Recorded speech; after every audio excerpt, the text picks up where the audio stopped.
stupid ones, yes. I still think that's a funny fucking channel banner. What is? Channel banner. The what we have for our YouTube. Ah, yes. Some of your finest work.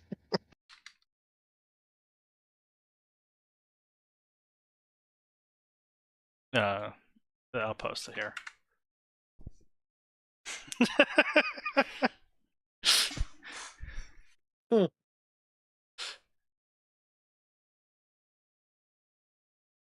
My finest creation.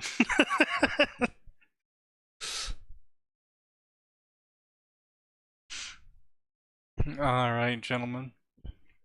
Are you ready? Are you prepared? Are your loins girded against what is to come? If I say no, will you go away? No. Damn. Damn.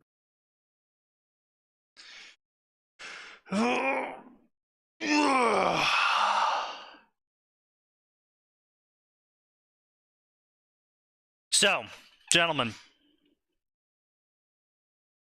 Sneaky. what do we start off tonight with? A nap. Yes. That sounds great. Max has excellent ideas. Yes. I mean, aside from a nap, what fanfiction do we start tonight off We with? could be egregiously I could be egregiously self-promotional and have you read the Tanya story I paid Sign money to write. We could do that if Sign's already released it. I have not. Well, let me check. I thought you'd released it. I did to Subscribestar and to the Discord. It goes on QQ. Let me check. Yeah, but I thought I saw it up on Space Battles. No. Oh. I'm losing What my do you mean mind. space? What do you mean space battle? Sign doesn't post the space battles. Why the sufficient velocity? I mean, You don't post there either. Sufficient velocity? I swear to God, I saw that in the. Maybe I'm losing my mind. Bro, no one posts sufficient velocity anymore. That site is so fucking dead.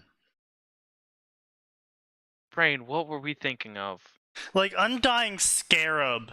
I think there's more chapters of Undying Scarab than there are response posts on sufficient velocity. Yeah, I mean that's probably true. Okay, yeah. Chapter 1 goes up tomorrow anyway. Oh, okay, so it'd tomorrow. be fine. Okay. Yeah, I'd be fine with it. Oh, okay. Yeah, we say did not want to step on your release schedule there. Every channel art not found. Ah, yes, some of your greatest stuff. Yes, my finest creations. Sounds like suspicious velocity if Sign stories are there. Oof. Well, you know what Sign says. If the age is on the clock, she gets the... I've never said that. I was gonna say, listen.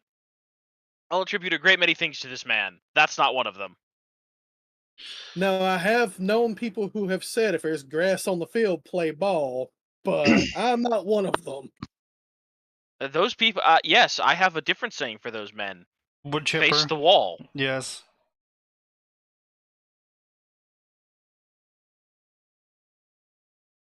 Anyway, so yes, if Sign sends me a link to those, I'll read them out loud, I suppose. Yep, hang on. And then we'll read Star Wars crossovers for the comparison. And then everyone will go, wow, that's so much worse. Just so much worse. And then everyone will go, that's a Sign story? But where's the gratuitous it's only porn? Once. So far. God damn it. Well, you gotta keep in mind, for every person that actually comments on a forum post, you got like 10 people that want to say the same thing, but didn't. They either Yeah. saw somebody already said it or went, I can't be fucked. Or they don't read the forum posts. They only read the story thread marks and then think it anyway. Fair. Yes.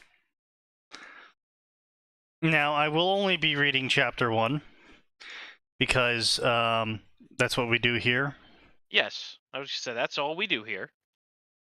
We used to read multiple chapters, but then it turns out that pretty much all of my complaints about the previous chapters applied to the new ones. Wild. That is the true statement. Yeah.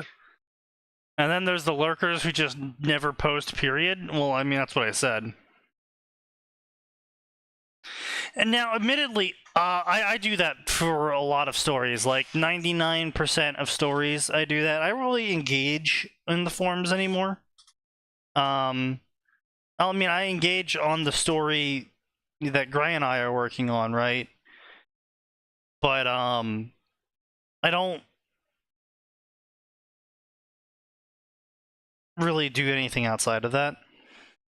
Sure, but that's a story you're writing. Yeah, but it's just like, I'm not really interested in what forum people say anymore. I've moved on from that part of my life where I cared about what some random dipshit on the internet said. I filter it a lot. I read all the responses, but I filter them by obvious IQ level. So the good ones I'll actually take into consideration, and the shit ones I just discard and ignore. So what As you're you should. saying is you've never taken any of them into consideration. No, I have. Like, I've added several ideas. But no, off I was good ones. specifically talking about, oh no, absolutely, I've done the same thing. People have been like, oh, was that the Lich King laughing in this scene? I was like, It is now! you're now. right, it was! Look at you! You're so clever! You're spot on. You're the winner. You're the smart one. That's exactly correct. I had that plan this entire time. Wow, that was a really cool Chekhov's gun you did. Yeah, Yep. yeah, that was the Totally thing intentional. Plan. that I did, yeah. You're so clever for figuring that out.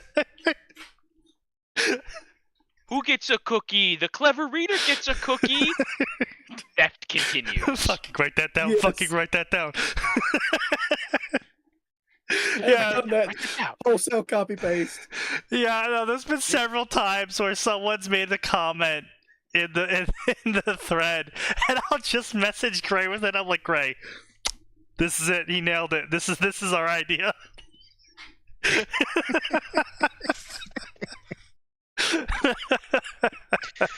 One of the advantages of riding by the seats of your pants. You can just take ideas and not admit it. Well, I mean, Yes. yes, but I mean, also no. It's like we're not really writing by the seat of our pants. We do plan the majority of each chapter, but Yeah, but you didn't plan all the way to the end. Like, do you guys have a solid ending in mind? oh yeah. But like, we have a majority of the story frameworked out. What actually is going to fill in some of those parts? We only plan like really the arc itself. So like each book we plan out, and then once we get to the end of that book, we go, okay, what's the next book about?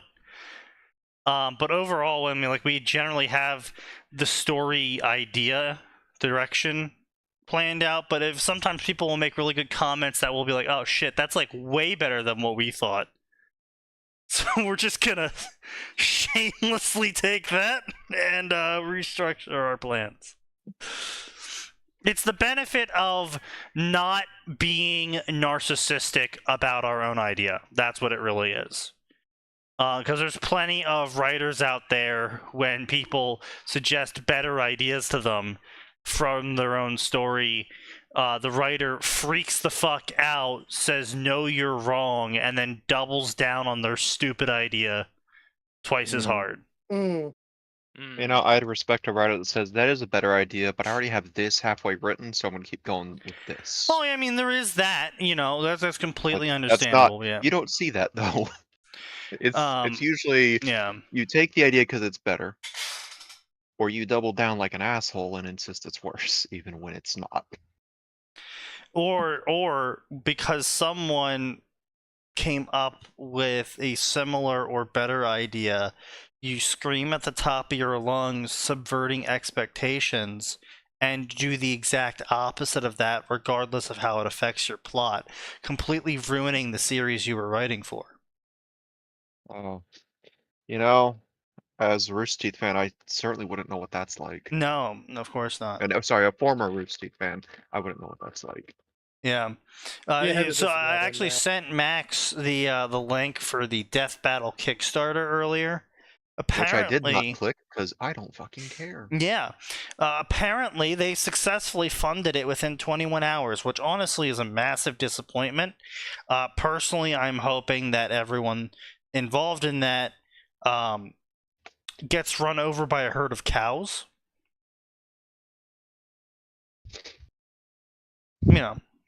Interesting. Yeah.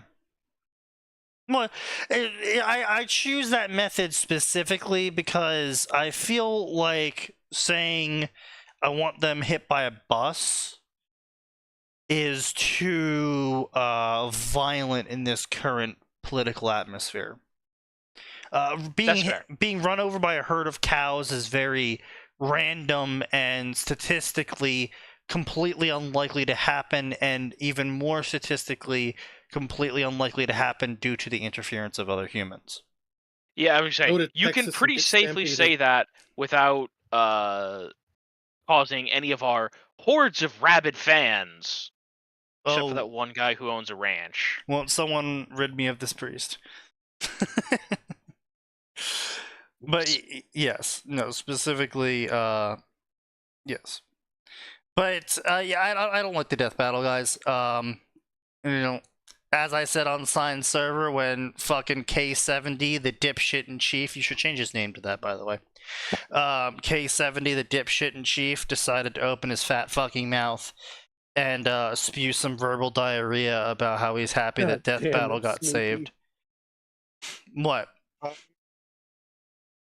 Death Battle would sometimes have a good episode, but the further they went and the higher their budget got, the worse it got because they stopped ignoring the actual in-universe stats that you could correlate. Yeah, the problem is that pretty much after, I think what I said, 2014, would you say, Max?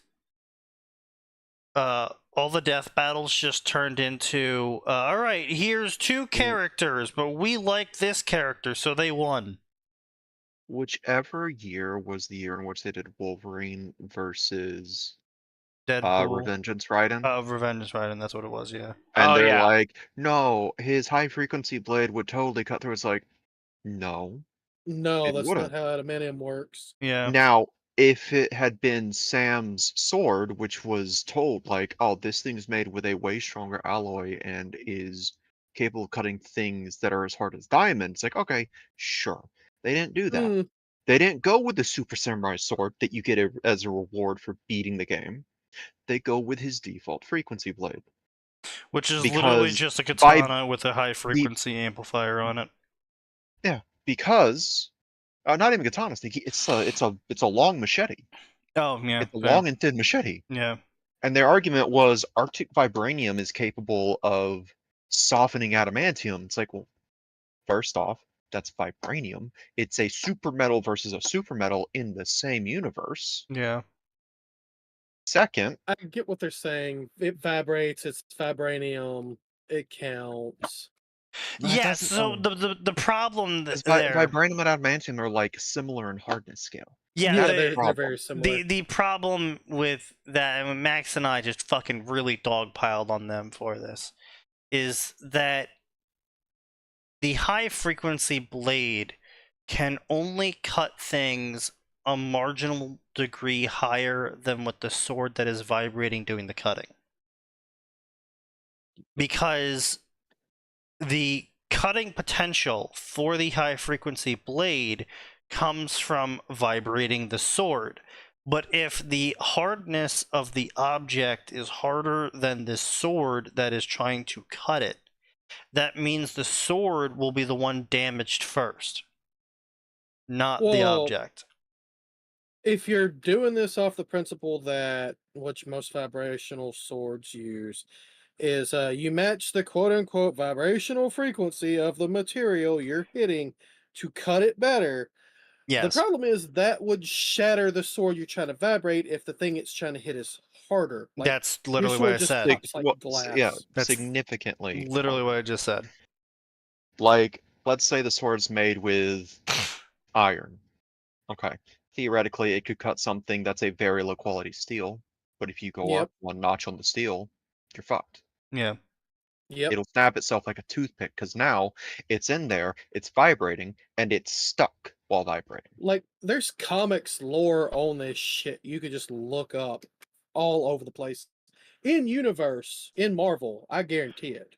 Also, they said some really dumb bullshit about how Butcher Mode just made him tougher than Wolverine. Which is just the dumbest thing ever. Oh, Ripper mode? Yeah, that's what it was, yeah. You mean Yeah, well, that's okay. This is how you know they didn't do their research, because Ripper mode doesn't make him tougher. It turns off his pain inhibitors. He turns his nerve endings off. That doesn't make him stronger. Well, okay, technically it does, because now he can push his body past the limit the brain says stop. But it doesn't make him necessarily tougher. It just means he takes hits better. Yeah. Okay, but Wolverine's not exactly Pain tough is to begin important. with. Pain. No, Wolverine's pretty tough. Considering Let me rephrase that.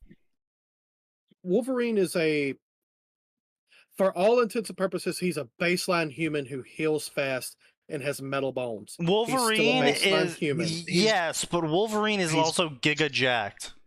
Yeah. Yes, Well, but no, he's more above. He's probably physically- above baseline human though. Yeah, I 'cause would his say healing leaving factor's aside. going yeah. to immediately fix up those tears. It theoretically he could have been the world's greatest bodybuilder because he immediately heals those tears and they get bigger and bigger. Okay, I'll give you that. But even with It's that, astounding he's not swoller, to be honest, for living he's 200 not years. more than about 50% more physically durable or Sure, capable of resisting damage. but you also have to keep than in any baseline mind. human. Yeah, sure, but you have to keep in mind that Wolverine also was like alive since like what was it at in 1820 or something? Yeah, he's been in every major war. Like, So he's got After the literal American- centuries more combat experience than Oh, yeah, Jack certainly. does. He's got But higher than baseline human physical characteristics. His bones literally cannot break. Him punching Jack in the face, it doesn't matter if Jack can't feel pain. His brain is turning off. it's still gonna break something in Jack, yes. And that's not even counting the claws. Yeah, like it doesn't matter if you turn off your nerve endings. If your head gets rattled by a head punch, you turn off. brain goes Brain trauma. stupid. Brain trauma is the off button. You get rebooted. he Included the he hard hits- way. hits the power button, your life turns off. You get the Get hard rebooted, reboot. dipshit. Yeah. So, like, it was so fucking stupid. And also, they were like, oh, well, Wolverine wouldn't try to kill Jack at first. It's like, no, he fucking Yes, Yes, he he would. Bro? fucking would. Yes, he would. Hello? You would Yeah. absolutely be like, nah, fuck this kid. And they, like that, yeah, that's why they were like, oh yeah, Jack could like cut his bones or whatever because like Wolverine was holding back because he wouldn't want to kill Jack at first. And it's like, Bro, do I What? need to point? Do I need to point to the tragic Wolverine comic? I'll point to the tragic Wolverine comic. Don't make me get the book. but yeah, then they came out with a whole bunch of other dumb shit over the years after that, where it was like, oh, Papyrus would win this fight, Sans would win this fight, and it's just like, they were just really lame fights constantly, where they were just like, yeah, we like this character, so we're gonna make up bullshit as to why they win. It was like, oh yeah, the Superman versus Goku fight. It was the no. strongest Superman versus the weakest Goku. Oh yeah, What? that was a big Yeah. hubbub because everyone's like, well, hang on. You had to pick Goku at one of his weakest in Z to win this. And they picked Gold Age Superman versus fucking weakest Goku. Meanwhile, fucking Vegeta has to fight Thor of all people. Vegeta wins. The one Oh, the Thor one won. that sealed it for the one that sealed it for a lot of people was when they got the sponsorship from Rooster Teeth, and the death Oh, battle God. was Tifa versus Yang, Yeah, Yep. and they made no. Yang win. and everyone's like, "I'm sorry, guys, but since we're going by in-universe achievements, Tifa participated and won this. Also, she has these 3 abilities that you didn't even touch on, not to mention her strongest materia not being slotted in." It's like, ooh. Brother. She Yeah. can You guys. literally punch out a god and did so canonically. Yes. Yeah, but you see, Yang has aura, so therefore she wins. Yang gets your shit rocked because Tifa has magic. Yeah. I would say, even if you use no materia in canon, Yang punched God in the teeth, and God Tifa. said, Tifa punched. Tifa. or well, I mean, Yeah. to be fair, Tifa definitely got punched in the face by God and said, "Ow." Then she punched God out of existence. Meanwhile, the best we could say about Yang is she shot some delayed explosive shotgun shells at a god, and it did nothing aside from mildly Mildly Irritating. inconvenient. annoy Yeah. the god, maybe? Mildly I irritating. don't think it was annoyance. It wasn't. It's just like, huh. That's certainly a first, and then continued to browbeat them. Yeah. Like everyone It's knows. like the Nami one. based It's Yang the off like of one Tifa. funny joke from Castlevania near the end, where it's just like, "Oh, you must be the Belmont," and like that kind of shit. Just like punches it, no damage. Ah, you must be Zhao Long. Punch. Listen, I will say this: the first season of Castlevania was fantastic. The second season was okay. Yeah. I think the main issue with the second season is they tried to do jokes, and some of them didn't really land. Definitely. That's why I said like the one funny joke was that.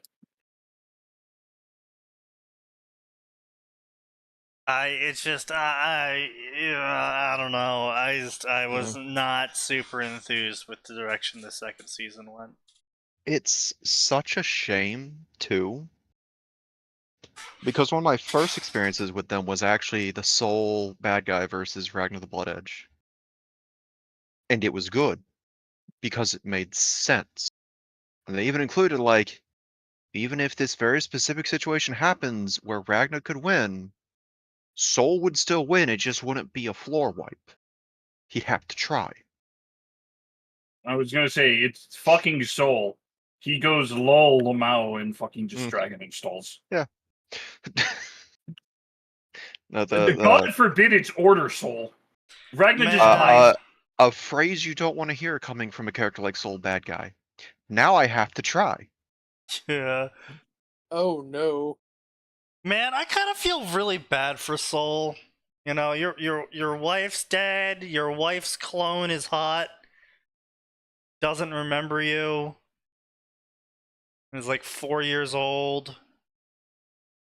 Mentally. Actually, well, no, that's his daughter technically. Oh, that's his. Oh, okay, my bad. It's his Okay, technically so- his daughter. So okay, What? so the way it goes, so his wife He doesn't ripped die. his She son's gets eyes out. no. That was Kai ripping his son's. Okay, so Soul has a wife. She gets turned into a giant robot called Justice. Justice starts making clones of herself, which are technically daughters. So the family tree gets all kinds of fucked up. Oh boy, Don't we're worry, approaching Fire after- Emblem levels of fucked up. Look, It's Soul, worse than Fire Emblem. listen, he gets a happy ending, all right? His wife moves on and is like, all right, last clone of mine. I know you have feelings for him. My time is done. Don't be stupid about this. You are not actually related to him. It's fine. It's fine. You are now his wife. It's so weird. Okay, so if they're part of the Valentine series, they're somehow related to him by blood, and if they're not, it's Guilty Gear goes places I don't get, and I'm a Blaze Blue enjoyer, and that shit gets really complicated. Blaze Blue's got nothing on the Soul Bad Guy family tree, though. Yeah, I just feel kind of bad for half those characters. It's just kind of like, damn, what the And my favorite, fuck? one of my favorite moments in the Exert series was them being like, "Wait, so Soul is technically my dad, yeah, and Oh, you're my husband, yeah. So doesn't that make Soul? Don't you finish that? Do not finish that. I am not calling him father." I just imagine the immediate unsheathing of a weapon. Don't finish that sentence. I think if I remember the scene correctly, he's more just like doing like the nose bridge, where he's like, "Oh Jesus Christ, no!" Nobody finished that sentence. I am not drunk enough to deal with this revelation. He fucking goes full 100,000-yard stare. Bro got PTSD from that. But yeah, no, I feel bad for Soul, but you know, I mean, most of the cast would probably stand up for Soul, right? The ones who know him that don't hate him, yeah, they could probably stand up for him. Like, he certainly has it rough because his research accidentally kickstarted a global war that lasted for like 100 some odd years that he did his damnedest to help end. And then parts of his past kept coming back in the form of some motherfucker abusing his research in some form or fashion. And then there's this weird pseudo outer god type stand-in now trying to start shit. That's right. Look Yeah, around. he's immortal, Project- isn't he? I have yes. accidentally caused World War Ge- III. Gears, he's part gear. Gears are super long-lived. They may as well be immortal in some cases, yeah. Oh yeah. So How does Happy Chaos fit into all this again? he's part of the pseudo outer god bullshit I mentioned. Right. Yeah. I don't exactly know because again, I'm more of a Blaze Look, Blue man, fan. I just remember the fucking 5-hour Gears video, Gears lore video that was like, all right, this is gonna be part 1 of 6, and it's a fucking like graph with like 32 different connection points going everywhere. I'm like, oh Jesus Christ! Don't forget, all this lore is being collected from the old style of fighting game, which is we don't have a straight story mode. You have arcade mode, where each character has a unique story path. When And did some they of get a these story mode? Out of curiosity, like when did that actually start? Honest God, I think it started with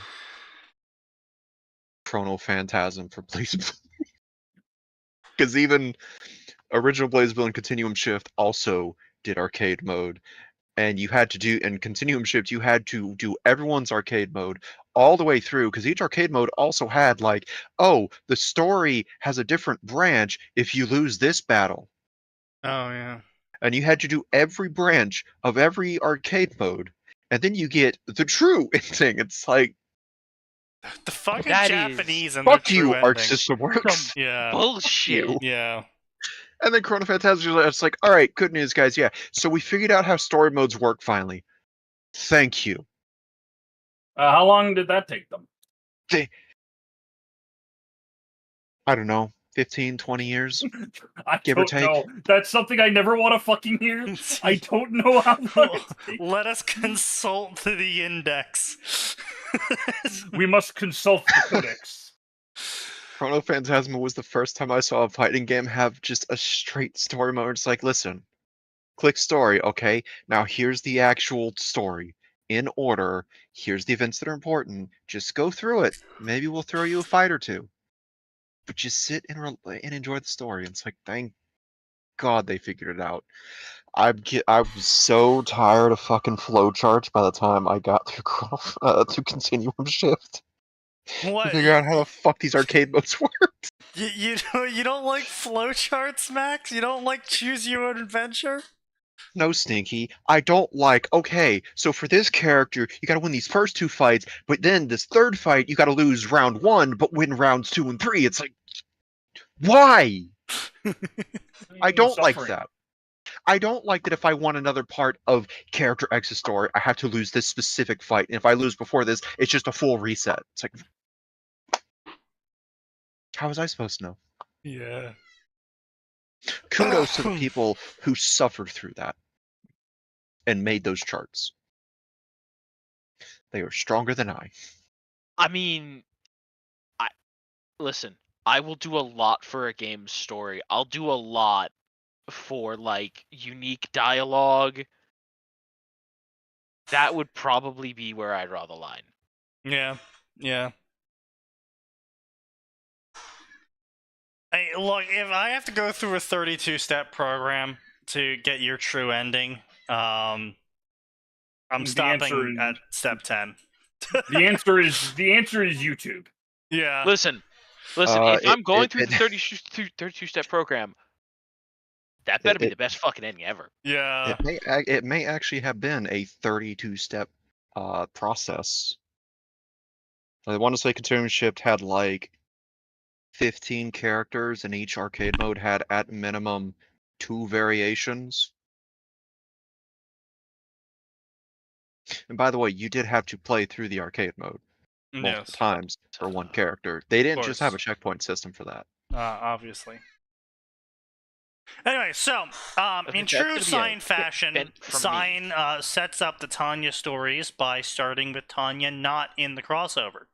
Now, I think this is a critical failure of not Sign, of every other Tanya author who does not do this.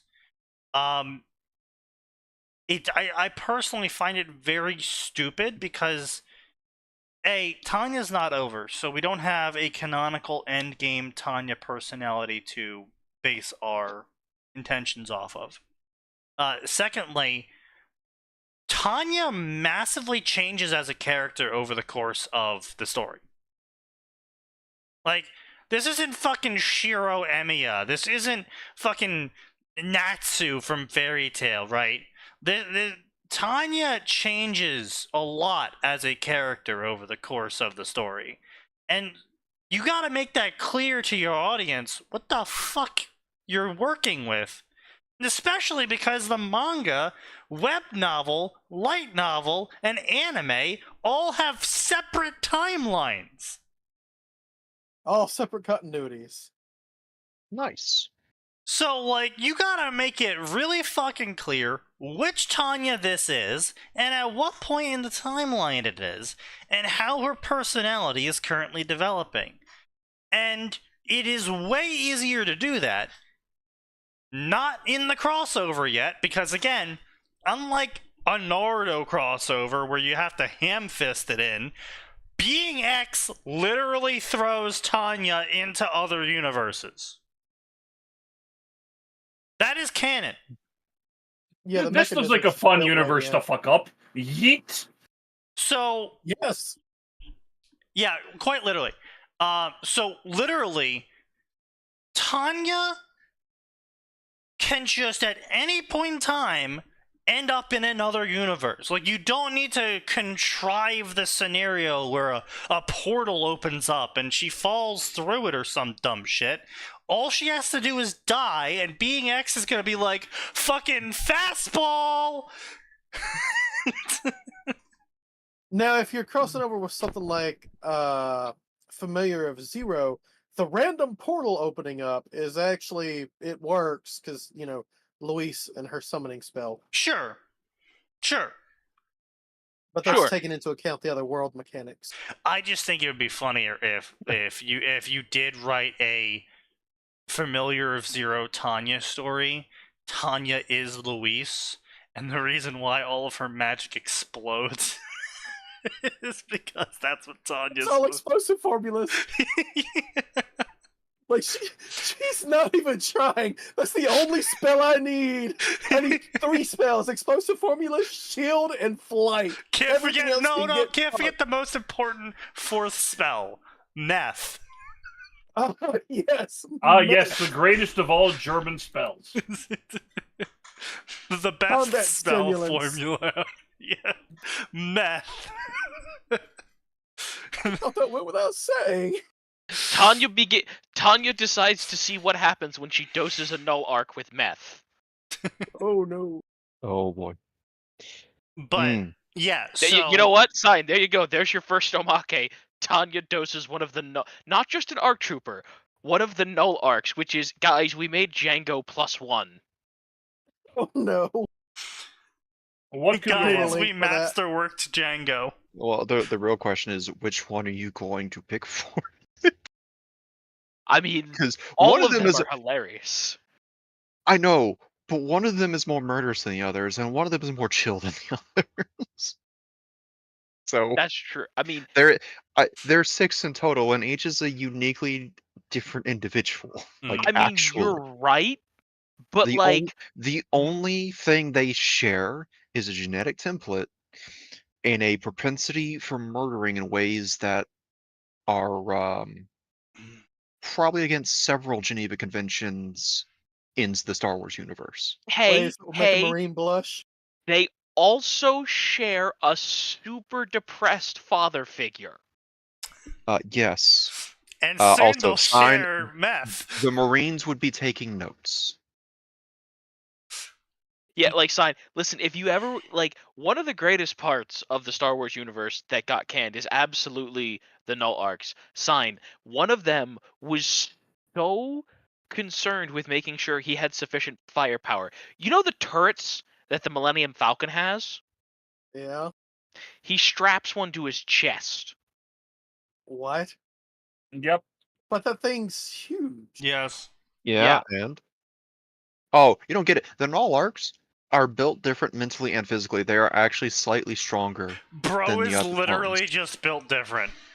And Uh-huh. in fact, the null arcs are in the Dindy Clone Wars, the 2D one, and it's thanks to that one clip of one of them strapping that to their chest. I got to have a character with a souped-up E-Web chest-mounted blaster that was good for one shot and only one shot, and I wiped half the map with it because they're Yeah, like, I'm gonna need a "You've got to link open to this that. giant blast door somehow." It's like, what if I have just been roll living for it? for this moment.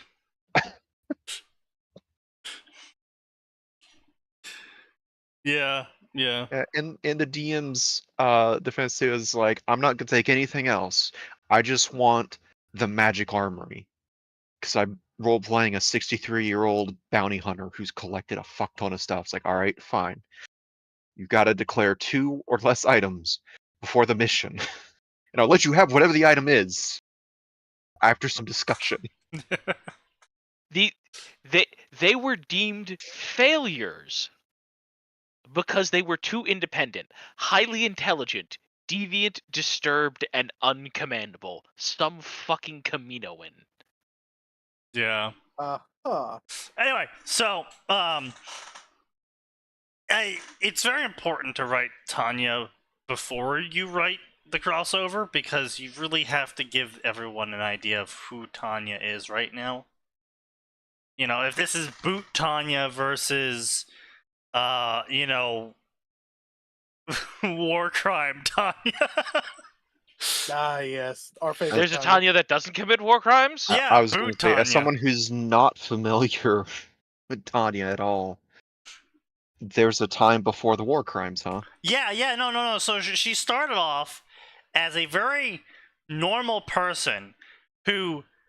Well. No. To be fair, if you went back in time and were an orphan and you saw the impending world war that you knew was about to happen because you paid attention in history class, and you were like, okay, my best bet is to get an officer job in the administrative HQ. Because I'm going to get drafted. So I'm going to preempt the draft by getting into officer school. Yeah, if you don't volunteer and you got drafted, you can only go up to a certain rank, and then you were fucked. You could only ascend if you volunteered. Has someone ever made a Tanya Gate crossover? Yes, and pretty much all of them You know suck, what? except for one. That's actually an interesting method of draft dodging. Yeah. So on top of that, she's Germany. during World War One. Well, okay, hang on. You're skipping the part where she starts off as a Japanese salaryman who, how do I put this? She's a sociopath. He's a sociopath. Okay. Yes, I but feel like no. there's a few No, other so the steps problem, being skipped here. no, because the problem here is that he's a sociopath in the anime. Yeah, I also Even in the little light bit in the novel, light novel, he is. Well, okay, he is very rules following. You're not obeying the rules of society. Get fucked, clown. You should have just done what you needed to do. okay, yes, but I no, have no because empathy in the for you. light novel, he was fired because the guy wasn't showing up to work and Yes. wasn't doing his job and generally was just being a fucking dead weight. Yeah, he did his job letting this guy go. Yeah, and then in the anime, it was because he wasn't a team player or something. I think it was just downsizing. No. The anime was he was downsized because he was bad at his job. Right, he was bad at his job. Well, he wasn't extra good at his job, rather. But point being, though, is he was totally within his realm of get fucked asshole when the dude wasn't showing up for the job. The problem is, as being X pointed out later, the dude had no empathy, no sympathy about it. He did not care. They also changed fellow human beings. Sure, but they also changed the backstory of the dude that got fired. Like in one of the versions, he has a sick family. In another one of the versions, the dude's single. Another version, he's got like a daughter. I think in the light novel he's single, and in the anime, no, in the light, no. I'm pretty family. sure in the light novel, it's he talks about his daughter, and the guy's like, "Well, it's like, yeah, well, you should have fucking done a better job." And showed up to work. Yeah, so it's like, basically what I'm trying to say is the anime version portrays him as a way, still technically doing his job, but as a way less sympathetic person. Yes. Because either way, though, he's still mildly sociopathic, regardless. Either way you go. Yes, but I'm more trying to say he's not like, oh, I love firing people. It's my favorite thing to do because my job is to fire people. Yeah, but it's not like we said he's a raging psychopath or a raging sociopath. Well, he is, however,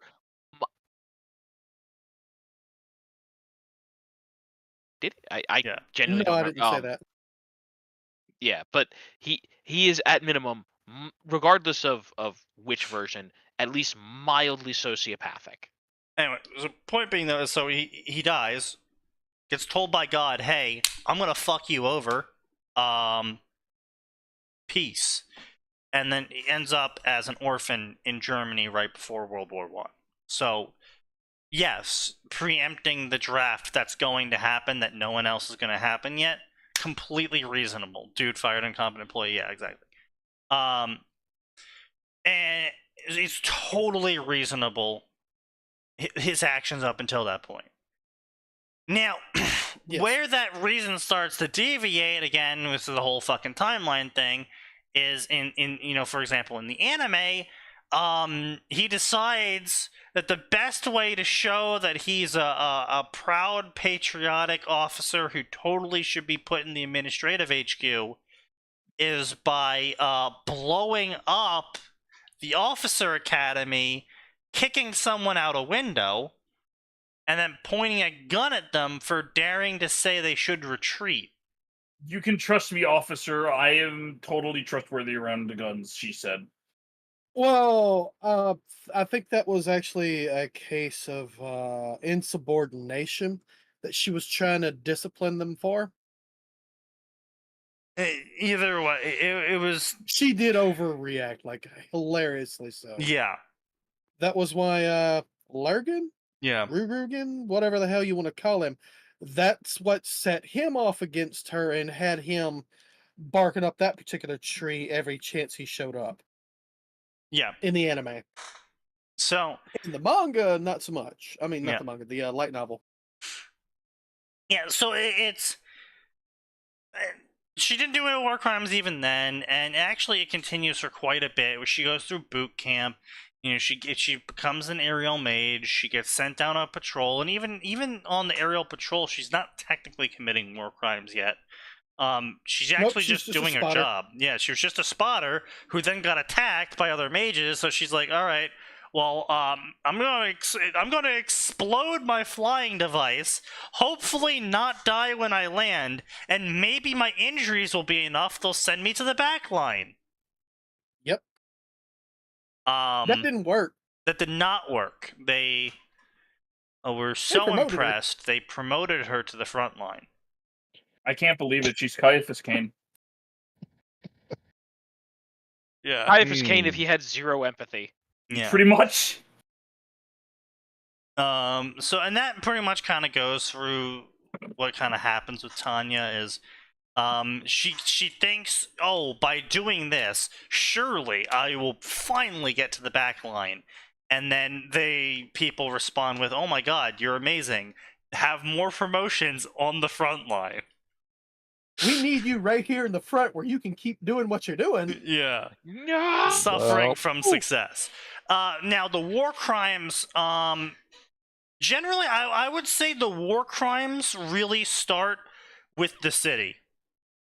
Yeah. Yes. Yeah, that's where she kind of starts. She fundamentally changes as a person at that point. Well, no, hang on. Technically, I'd say they started with the Dacian military, where they ran across forces that were still on the ground, moving in shooting lines, right? Yeah. And then she's like, wow, exploitable. Let's just go and kill all the people directing them. Yeah, okay, yeah, no, that would definitely, okay, yeah, that's where she starts to deviate into the war crime territory, definitely. And then she really just Okay, nosedives into it with the I don't shelling think anything of the she factory. did to the Dacians, as if I'm remembering correctly, is a war crime. Technically not. She massacres and she absolutely... She caused a mass casualty event, which is why I say it's the start of it. Okay, She also killed their enemy commanders, which you're technically not supposed to do in a polite war. You're supposed to capture them. Yeah.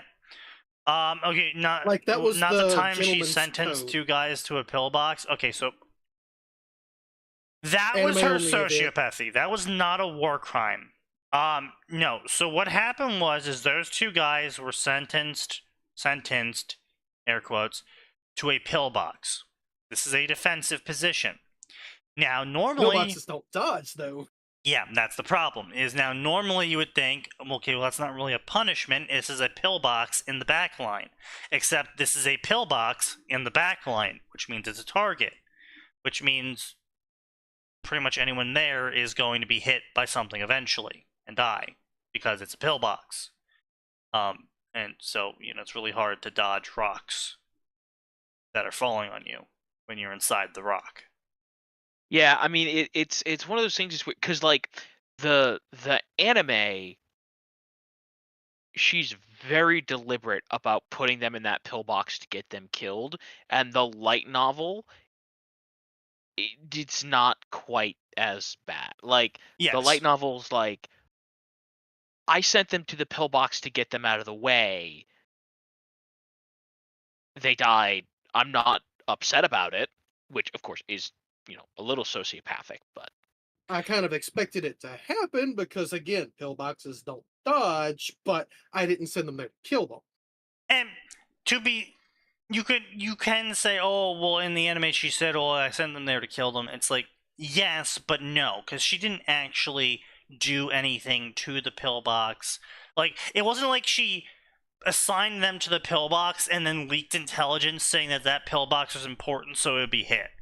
She assigned them to the pillbox in the anime, knowing that because the pillbox of where it was, when it was, during the time period it was, with the technology they had, it was going to be a target, and therefore anyone she assigned to that location was going to get hit and would likely die.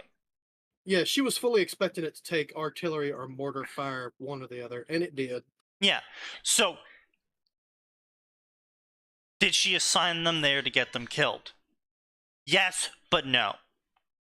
She assigned them there hoping they would get killed because she logically deduced there would be a high chance of it being hit. But she didn't do any actions that would cause that pillbox to specifically get hit. They also had a chance of saving themselves.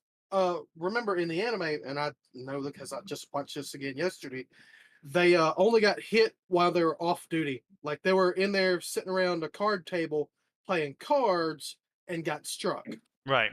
Like if they'd have been on duty, they could have, cast a shield. They might have been paying attention. Right. No, they were surprise attacked. Yeah. So, no, it's not a war crime. Remember, it's not a war crime if you win. Because guys. again, at the other thing though is at the end of the day, it's like, oh, was she assigned them there to get them killed? Yes. Someone had to be assigned there, though.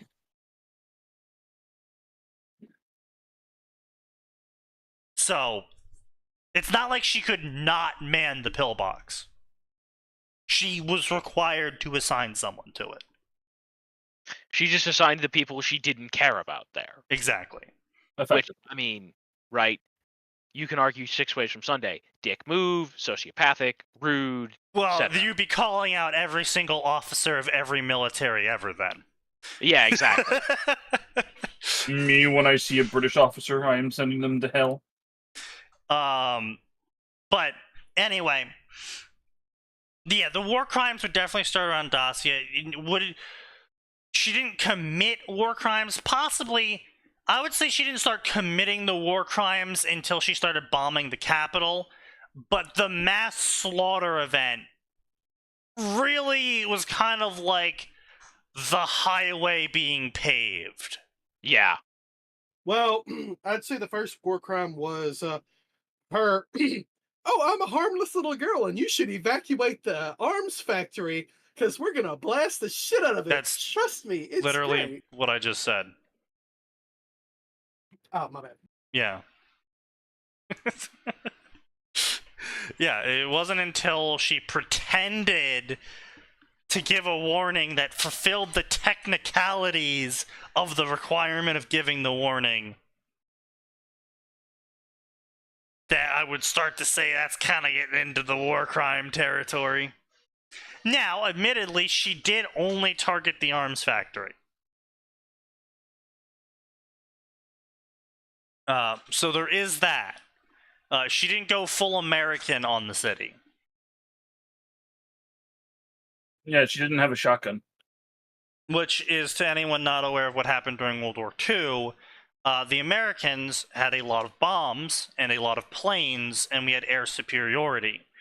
And so when we had theoretical positions that might hold supplies, arms, factory, large amounts of soldiers or workers, we just bombed all of them just in case. The bombing of Dresden being the example. Hey, it was pretty funny. You can't exactly say that that was a wrong thing to do. Yes, you literally can. Mods. He is a mod. Admins.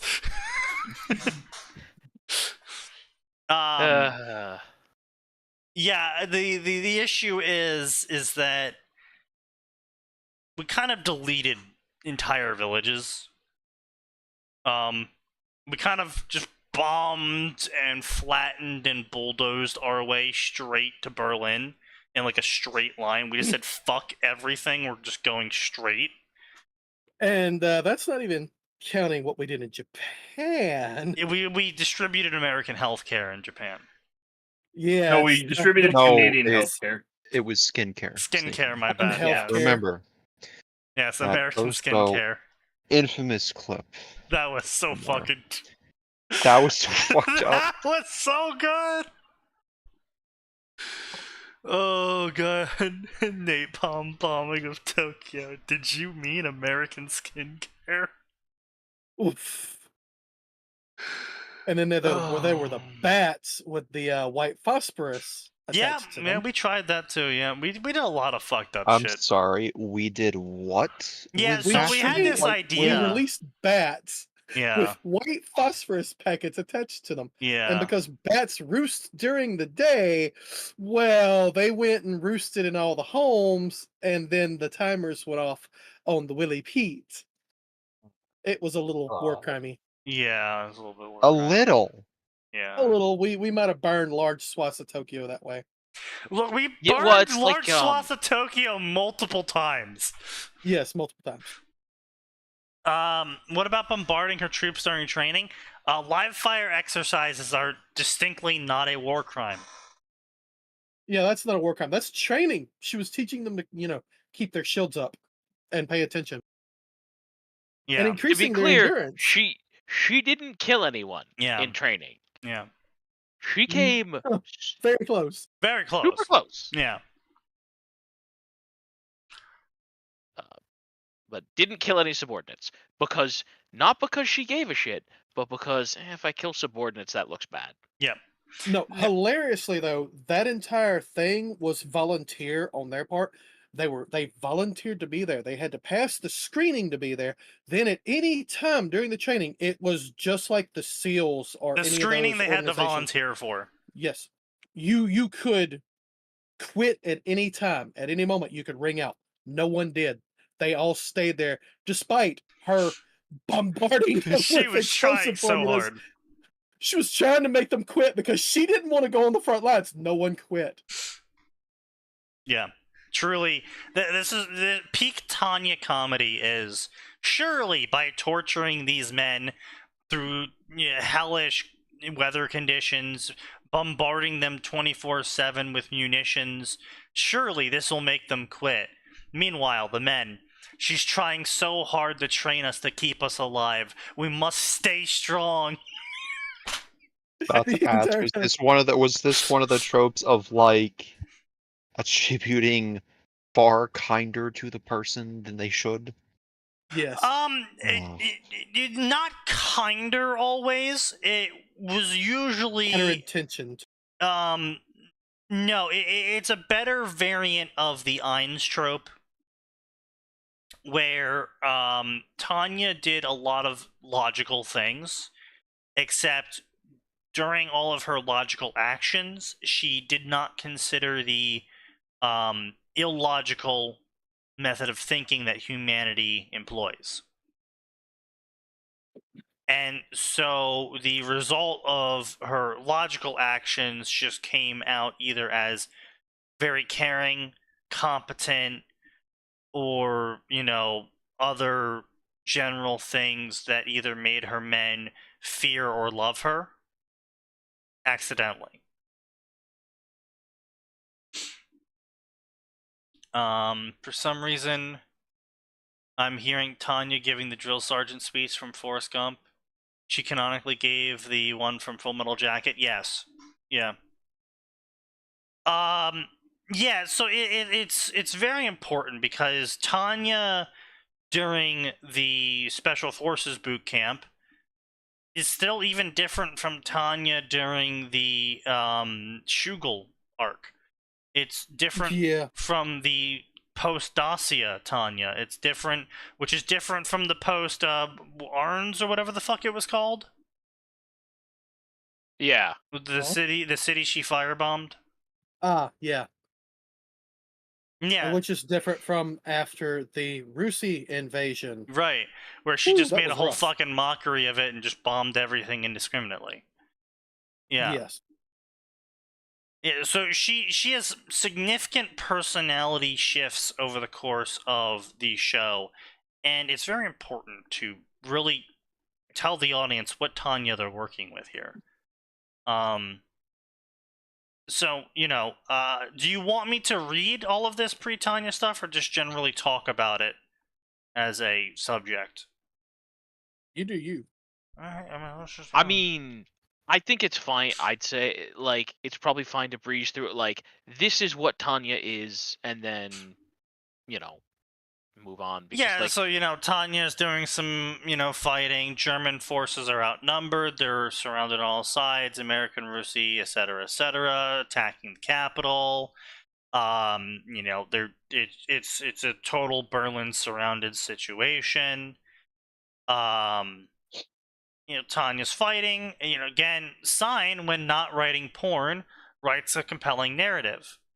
It's nice to follow. Good action, good narrative, good character action, good character thought mixed in.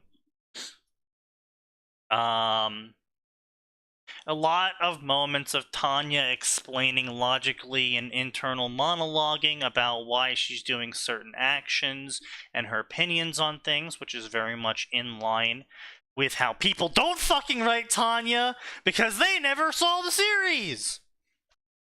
Or never read the light novels. Yeah, Or read. Tanya monologues a lot about what she's doing. yeah. Like a lot. She's internally trying to justify why she's doing it. Yes.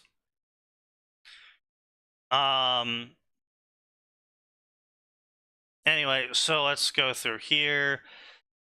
Yeah,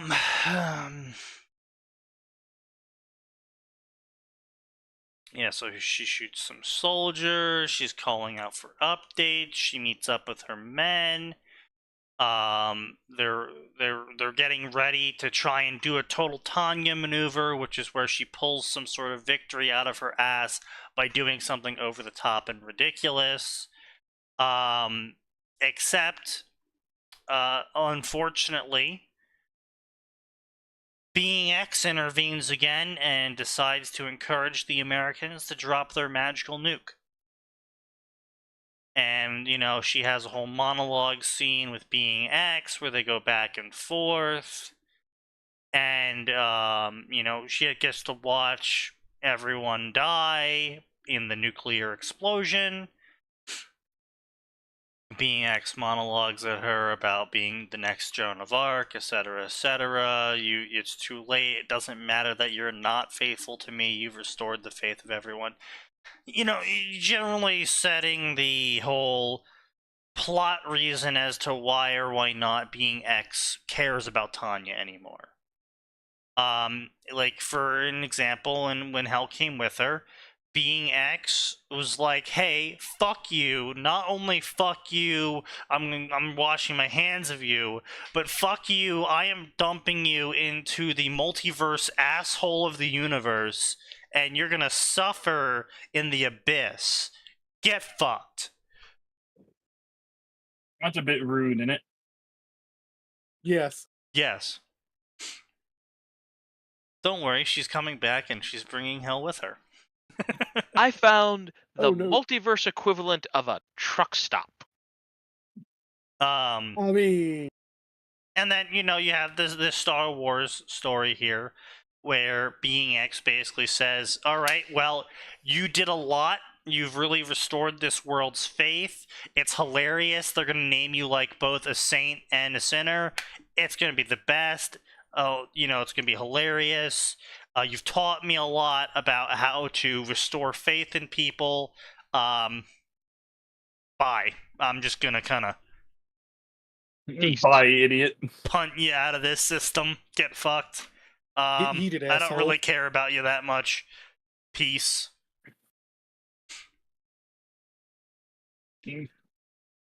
So, they have a good back and forth here.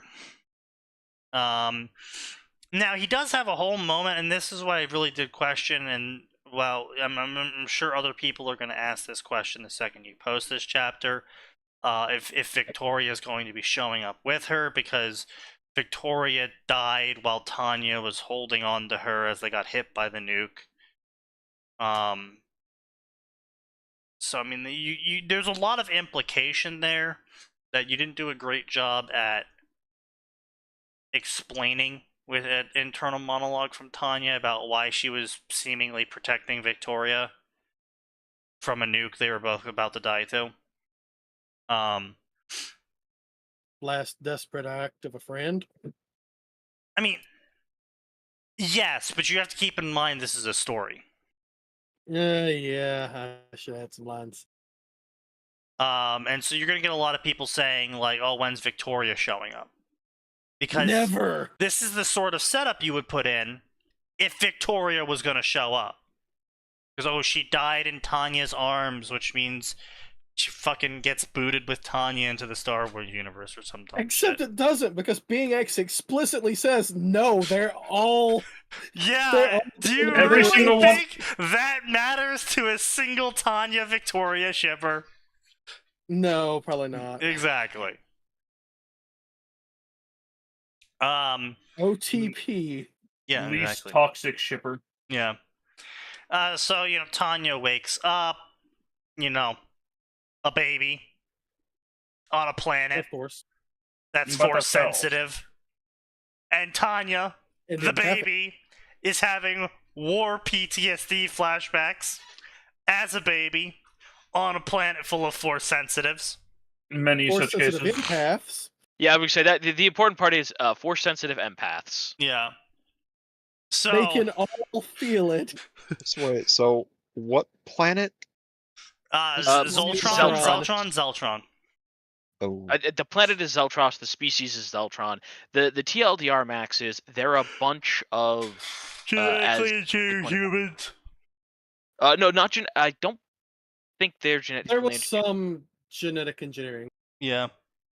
Oh yeah, there was a little. I was thinking of the Safri, the ones the humans that became space elves. Anyway, the point is, they're empathic. They also give off a pheromone that makes people generally more excited and a little bit horny. And their entire planet is a casino. Oh, a communist casino. Not just a casino. It's a communist casino. It's a brothel. It's a It's a communist casino brothel. Yeah. Which I did point out in the second chapter. Yes, you did. Yeah, it was funny. Basically what the government does is they advertise the entire planet, and instead of selling all of their population into slavery like the Twi'leks, they instead pimp out their population openly and freely, and the people enjoy this because beach parties and drugs, bro. And because of the medical technology being what it is, effectively, there's no downsides to beach parties and drugs, No consequences. bro. And the government, in exchange for everyone doing beach parties and drugs, bro, pays them all a universal basic income. And because the planet exists as one planet in the realm of hundreds inside the entire empire, the prices of objects is barely affected by one planet doing this. And most of the populace goes along with it because when you are capable of feeling the emotions of everybody within... This is the one thing. We don't exactly have a range on it, but it's quite large, relatively speaking. Most of them don't want to leave because why would they want to go to Coruscant? Oh my god, everybody's screaming and depressed, shut up. Yeah. Everybody's miserable on Coruscant versus everyone on Zeltros is having a good time. Yes.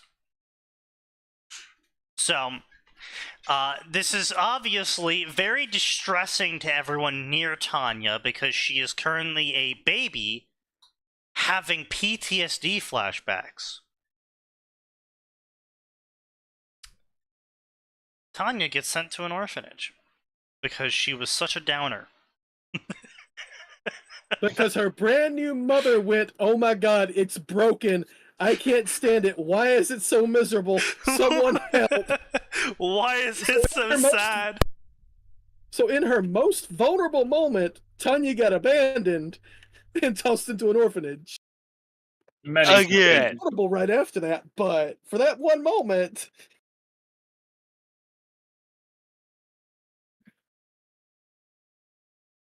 But anyway, this is a very,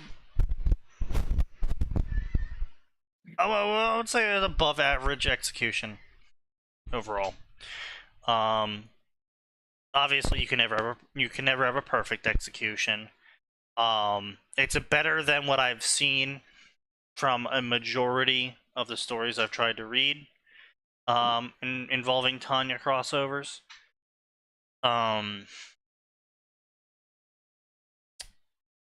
As far as all this goes, Sign does a overall pretty good job of setting up the stories. You can definitely tell in a lot of his more recent stories that the setups for them are pretty good. It's just too bad that people fucking hated the Ruby one, but hey, we got Tanya Outer Heaven out of that. God damn it, that still pisses me off. You wasted a perfectly good intro on a Ruby crossover. What the fuck is the matter with you? I wanted the story where she goes to Brazil and pulls a Metal Gear, and Sneaky's over here. Well, I mean, we could do that too. Hey, that doesn't sound too bad. I would say the other thing I think that helped, like, you know, I don't know how often you get people like me and Sneaky who have either extensive knowledge of the fan base or a plot already roughly set up. From what I've seen, from what he's posted in the past of the kind of ideas he gets, it's a lot of autistic gibberish, and the person proposing it is a air quotes fan of the series they're proposing it for, because 75% of the autistic gibberish they spout in the request doesn't make sense for the series they're requesting it for. Now, hang on. good. I do get some people who know what they want, and they already have the general idea of a plot outline, and we work together on that. Like Enigmatic with Runius, right? He knew mostly, generally, what he wanted, where he wanted to go with it, and I just kind of filled in the details on that. And then I That's get the one ones out of who are, how many? yeah, that's fair. Yeah. On the other hand, I do get the ones who are, you know what? No, this is the general idea I want. After that, you do you, bro. I want to see where it goes. Oh, that's awful. Yeah, which I'm No, I totally love it. fine. Which, no, don't get me wrong, I'm totally fine with, because that's pretty much all of the supporters of Tanya's Outer Heaven. It's a bunch of people that are just like, hey, I really like the story, and I want you to keep writing chapters for it. Here is money. Keep doing that. Keep doing what you're doing. Which I'm fine with, because we've already established the arc of Tanya. But yeah, no, there's some stories that some people specifically left to Sign's discretion, and had him write that were very stupid and received very poorly. Because frankly, there is some stories out there that you just cannot write fan fiction for, because it is just an effort of just absolute fucking agony to try and get something done for it. Yeah. I shouldn't have taken the Halo one. Why, You God shouldn't damn have it, taken the take Mob one Secco one. I did my best to fix that one into something that people might actually read from what it was, which was a whole bunch of internal referencing of my other stories, which would require you to read all the other shit I've written to understand where the hell it was going, where it was pulling things from. I'm just like, okay, no. Look, how about we just take the general premise here and work with it with in-universe stuff? Yeah, no. Yeah, so what you did was you took a scrap heap and you banged it into the shape of a car, but at no point in time did you ever build an engine. That's fair. Well, specifically, I had Leon there too early. Yes. Which, and it is a core issue of the series, is if you have to isekai blind into the series, but you also can't isekai blind into the series, because if you isekai blind completely into that series, then you're just fucked. And canon's pretty much going to roll out, except it's going to be absolutely fucked up by his sister, unless the sister doesn't exist because you're Leon and you don't have a sister that you played the game for. The problem is that the author is still writing the series and writing things that go back and they don't retcon what already exists, but They change context. They change context. They change a whole bunch of shit that when you take it all in, Yeah. it suddenly just fucks the world up. Yeah, the main issue with Mob Secca as a canon is that right now what they're trying to do is that they said, okay, so the dude gets isekai'd into an Otome game made by this game company. Okay, fine. This game company also released totally broken DLC because the game company originally wanted to make an RTS game, but they weren't able to get funding for that, so they shoved their RTS game into the Otome game, and it's really hard, and a lot of people who play Otome games don't play the RTS genre, and so they added a bunch of DLC to farm money off of the people who just wanted to get through the RTS sections. It's like, okay. I see. They've taken lessons from Games Workshop. That's yes. All right. Okay. I mean, I've heard of worst excuses for cheat items in an Otome game. And then the author was like, okay, but actually there's 7 other reincarnators spread throughout 7 other kingdoms, and they each represent the 7 other games that the developer made after this game that the main character doesn't know about, but they all know about his game because their games came after and they died after those games came out, but they somehow ended up in the universe before him. Yeah, it's some bullshit. And actually, all of their canons are absolutely fucked now, and all of their reincarnators have already taken over their own kingdoms and or are manipulating them in some form or fashion. Okay, so also, they're all higher power levels than the current kingdom. Well, not all of them. Not the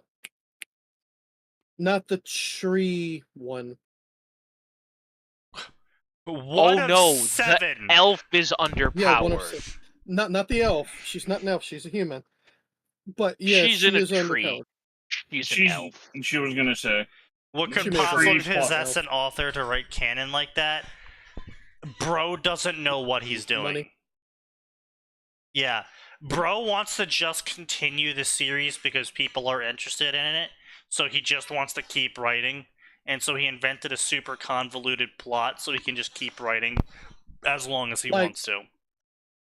Writing for that versus writing for Tanya, both are unfinished, yes, but the difference is we can plot out where Tanya's plot is going, because we know overall that the author is following the general history of World War I smashed together with World War II, and we've got a good idea of where this is going to end up in the end, right? we can plot that out. We can project I would say that. the other thing is the author's made it abundantly clear what things are happening, right? Yeah. They have made it abundantly clear that at the end of the story, Tanya's lost.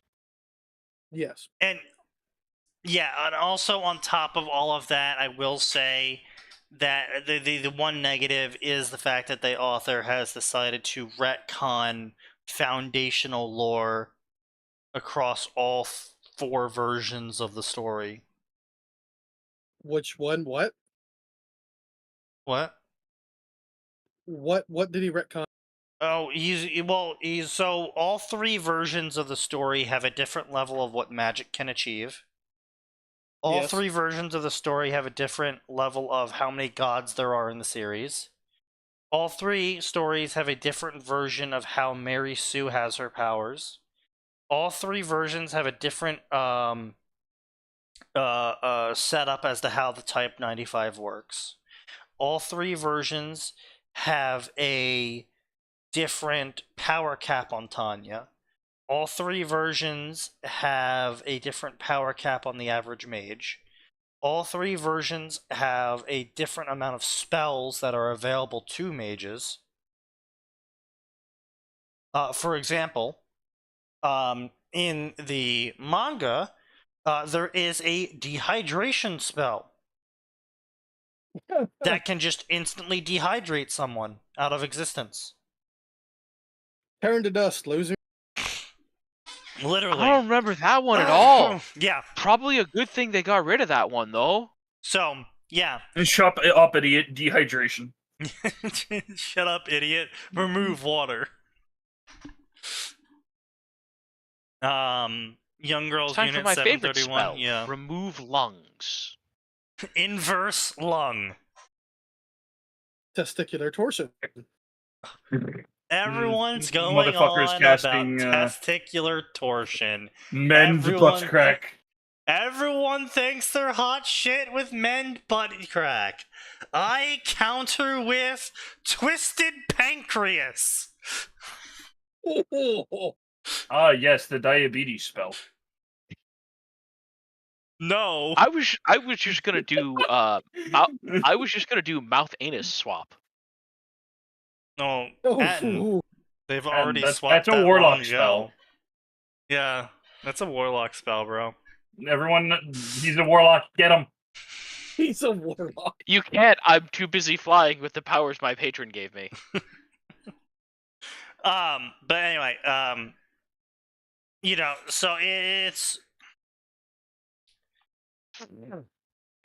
very frustrating because again, in like the anime, being X is the only god,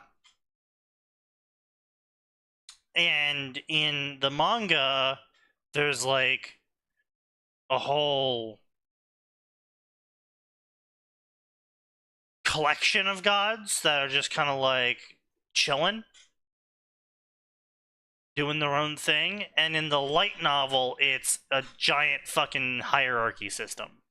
Yeah. It's a hierarchy system, but basically everybody reports to being X, and they're all his angels, saints, lesser gods, etc. Yeah, in the manga, that's not how that works. In the manga, it's just, you got the wild gods of North America who kind of just all blessed Mary Sue without telling each other, Ooh. so that's why she's so fucking overpowered.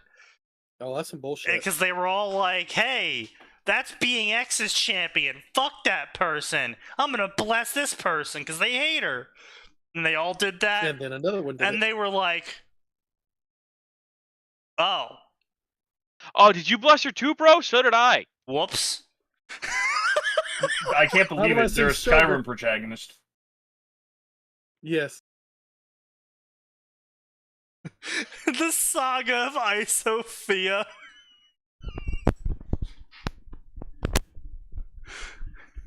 Yes, she flees to Argentina.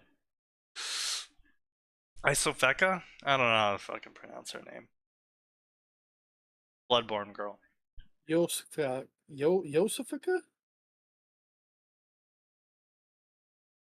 Something. Yosefka? Child of Kos, I hate.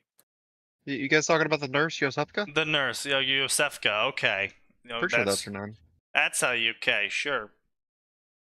Yeah, Iosefka, I think, Yeah. right? Don't know why I'm able to pull that out of nowhere. But... I literally can't. Yo, bro, don't fucking. Yeah, it's just, bro. Like, look, man, don't fucking put this in front of me and be like, yo, Sneaky, pronounce it. I can't believe you got it wrong. Fuck you. Hey, dipshit, pronounce this name. It's like fucking 30 different syllables. Have 7 vowels, 2 consonants, and then a string of X's and Z's. Pronounce it. My favorite part is that they're presenting it to you. Yeah, I would say they're presenting it to the man who can barely pronounce some English words. He's not as bad as Nose, but I have the best pronunciations of anyone here. Lies. no. Some of the most entertaining ones, maybe. That's why I said the best. Only the best. Local man lies? Question mark? I'm from New Jersey. I can't lie. It's a debuff. No, that's Virginia, you retard. I've met your politicians. Some of them can give mine a run for their money. Well, that's implying that any of my politicians can run. Metaphorical running. I understand most of them are too busy being diabetic. Oh, God. I didn't realize the name was literally perfect. Yeah. I remember that one fic that had Visha be an escaped princess of the Russian monarchy. I think I remember that fic. That's a fan theory. That she's basically Anastasia XP. And if you check out everything related to her in the, I think it's either the manga or the light novel, it kind of checks out. Well, Like, we don't know much except that she escaped the purge, and yeah, I would say it checks out more than it doesn't. yes, exactly. Like, okay, it could be. Yeah, it could be. but anyway, point being is that a lot of people get it really wrong. And to prove my point, we're gonna go find Yojoko Senki. Yojo Senki. And we're going to peruse the very limited English stories. Yeah, there aren't many. 130. Yeah, and it's fucking brutal, let me tell you. It really is. I think you're going to easily make it to the top of the crossover section with that Star Wars story. Most likely. It's like, my love for you is turning me crazy. This is not even a crossover. This is just a story about how everyone's dead in the 203rd except for Tanya and Visha. And Visha just goes fucking insane over Tanya. Many I such mean, cases. yeah, Sure. I could see that. Oh, hey, I remember Divergence. Do we have to remember Divergence? Yes, it's the one where Tanya shows up at Mary Sue's house specifically to tell Mary Sue that she's killed her dad because the government was corrupt and stupid. And Mary Sue no. somehow goes, oh, okay, let me join you against the corrupt government. And That sounds like a YA novel. she apparently still gets blessed to kill Tanya, even though she's on Tanya's side. Yeah, that doesn't work. No. It doesn't. Stop thinking about it. You're just supposed to like it. No. Good choice. You made the No. correct choice. Shut the fuck up, Dorn. No. Age is a social construct. That is... Excuse you? What? Hello? I mean, you know, Sign might believe in that, but I have some choice words about No. that. All right, look here. I will write things because they're fictional fucking characters. It's not real, okay? But I where know. reality is concerned, Look, no. I know. That's why I give you a bunch of shit about it and not fucking killing you and banning you from the server. There's a massive difference between the two. It's because it's a bunch of Jesus. fucking stories. I get the fucking shit on you about it. And I'm actually a good sport about it, you have to admit. Yes. Yeah, no one's denied that. Did You're an anyone excellent sport see the about it. fic where Tanya Pavlovs herself into being horny for being X? Excuse the fuck out of you, Alright, I'm killing myself. Good night, everybody. pussy. No, you're not allowed to kill yourself before my 30th. I already paid for your spot. Also, 138 stories in the non-crossover You section. paid for my Goddamn. Wait, why are there more? Why are there more crossovers? I mean, like, I sort of get it, but Because Tanya's one of those characters who is good for crossing over. that's fair. I think the Bluey avatar has a point, though. Even if they don't realize it, despite some people having the outer appearance of an adult, they are the mental state of a child.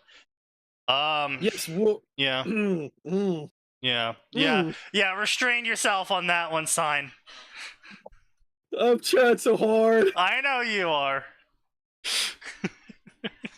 Yeah, save that for when we're not broadcasting. Do I need to tap the now we Ooh. sign again? What? That's right. None of you have played Fire Emblem. Probably for the best. Sneaky, he's talking about Noe, the dragon girl from Fire Emblem Awakening. The Oh? one that's not a petite woman, it's actually just a child. In a That's stripper outfit. 800 years old. Oh no. Oh yeah, no, sign. It's real bad. Yeah. It's one of those designs where it's like, this is not a short woman design. This is a child. Oh, so it's just Lolly. Like she's 800. She's the classical 800-year-old vampire lily trope, right? A dragon, but yeah. Yeah, that's kind of a meh in my book. Yeah, that's about what I was. Hell, that's less bad than I was expecting. Yeah. Oh no! Like Part of that's what's making tame. this is gonna sound weird. Part of what's making it better is the fact that she is bending forward. She's just wearing hot pants. She doesn't even have like pants. Yeah, I see. The majority of the coverage around that area comes from 2 fucking belts. You know, I'm still massively disturbed by the by that Fate Go character, the Narrow the Beast. Oh, Beast Nero. Yeah. That stage 2 is like, stage 1's adorable. Stage 2 is just what the fuck. Stage 3 is cool. But Yeah. that stage 2 is just kind of just a moment of like, Jesus. And like the problem is like they've done yeah, I mean that whole thing is bad. I would Sign, say have you ever seen that? Which one? Stage 2 of Beast Nero? No, Which is I would it's say- so I bad haven't. I actually can't even search it on stream. So Yeah. let me swap over Yeah, that's- browsers. That's fair. yeah, That's a I fair would say statement to make about the that other- particular Yeah. design. Yeah. the other thing that's upsetting to me about Fire Emblem with Naui is we already had Tiki. We had a perfectly good, adorable small dragon child. No, we must have weird.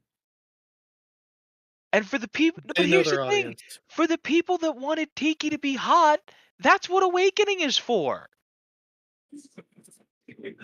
We must be more weird. Wait, Max, did they take it 500. down? Did who take what down? Did they take down the No, Wait, no, alright, wait. hang on. Sign. Oh no, here it is, here I found it. Okay. Okay, so stage 1. Big cute. Adorable. That is fucking adorable. Yeah. Yeah, you ready for stage Mildly 2? threatening. Wait, but hang on. adorable. No. Hit it. You should just jump to stage 3 and then stage 2 Oh, so yeah, we can that's Yeah, fair, yeah. appreciate Stage somebody. 3, stage 4, then Here's stage 3. Absolutely fucking sick. Nice. Exactly. Looks sexy too. You ready for stage 2?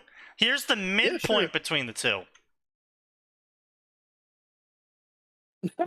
Yeah, that's fate. Yeah. That was my reaction of just like, what the fuck? Least horny No, feet. that's fate. And it's just like, why? Oh, the best part, by the way, sign is that they decided this is the form that is meant to represent the whore of Babylon for some reason in the Fate verse. Wait, no. Yeah, she's no, the no, whore of that's- Babylon. is- Yeah. That's the lore behind this form of Nero's. Yeah, that's the whore of Babylon, okay, this okay. child. Specifically of stage 2. Yeah. Which version of Nero is it? Beast Nero. Beast That should get you Nero. the results you need. Stage 2 is the version that first showed up in Fate Grand Order Arcade Here's the version. direct link for it. It's the Nero Draco Whore of Babylon altar. Well, I'm Yeah, looking it up on Chubberoo. she stands in for like a couple things. Sodom's Beast, Whore Babylon, like, so it's like, why is that the version you decide is meant to be these guys? Now, Another okay, so instance to of, be like, fair, in like, the what the Bible, fuck? they did mention children being raped in Babylon and Sodom and Gomorrah. Yes, and there were child Yeah, whores Sign, at I'm the time 90% in that certain that's place. fan art you just posted. Yeah, that's fan art. See, that's what Because- it should have been. Oh, the other art for this is well, If you link less it, I close. will have to kick you. I would say Yeah. the only reason we linked the other one is Like, because we very Why specifically. couldn't we have that instead? I would have just rolled my eyes and been like, yeah, Fate stuff, horny, whatever. But no, Yeah, like we Well, all Fate could have just fans gone very much. Fate. but no, it had to be that, and it's just like, why? I mean, I'm still just going, yeah, that's typical Fate, because have you seen what's the Oni that drinks? No, but Shooting Doji? No, Yeah, Doji. that's a woman. Oh, Shooting I know Doji that's a is like woman. at worst a No, small woman. or then there's Jackie, or there's Okay, Jackie is the only real problem with Jackie's design is they refuse to give her pants for some fucking reason. You I know thought she was why? wearing Okay, hot I pants. honestly, I really don't. Okay, booty so shorts. no. Well, hold on. Doji is Oh. completely fine. Oh, he's never actually seen the Fate design The for Jackie. the Oh, only boy. problem with the Doji is the first one, and that is not sexualized. You cannot convince me. Oh, no, that is Sneaky, that's sexualized. that's Ibuki Doji. You want Shuten, Shuten. Kyutin Doji. Oh, my bad. You guys were just saying fucking Doji. No, I was saying the name. There's technically 3 dojis in that game, God but fucking damn. Okay. Oh, yes. Okay, I've seen their art before. Okay, I mean.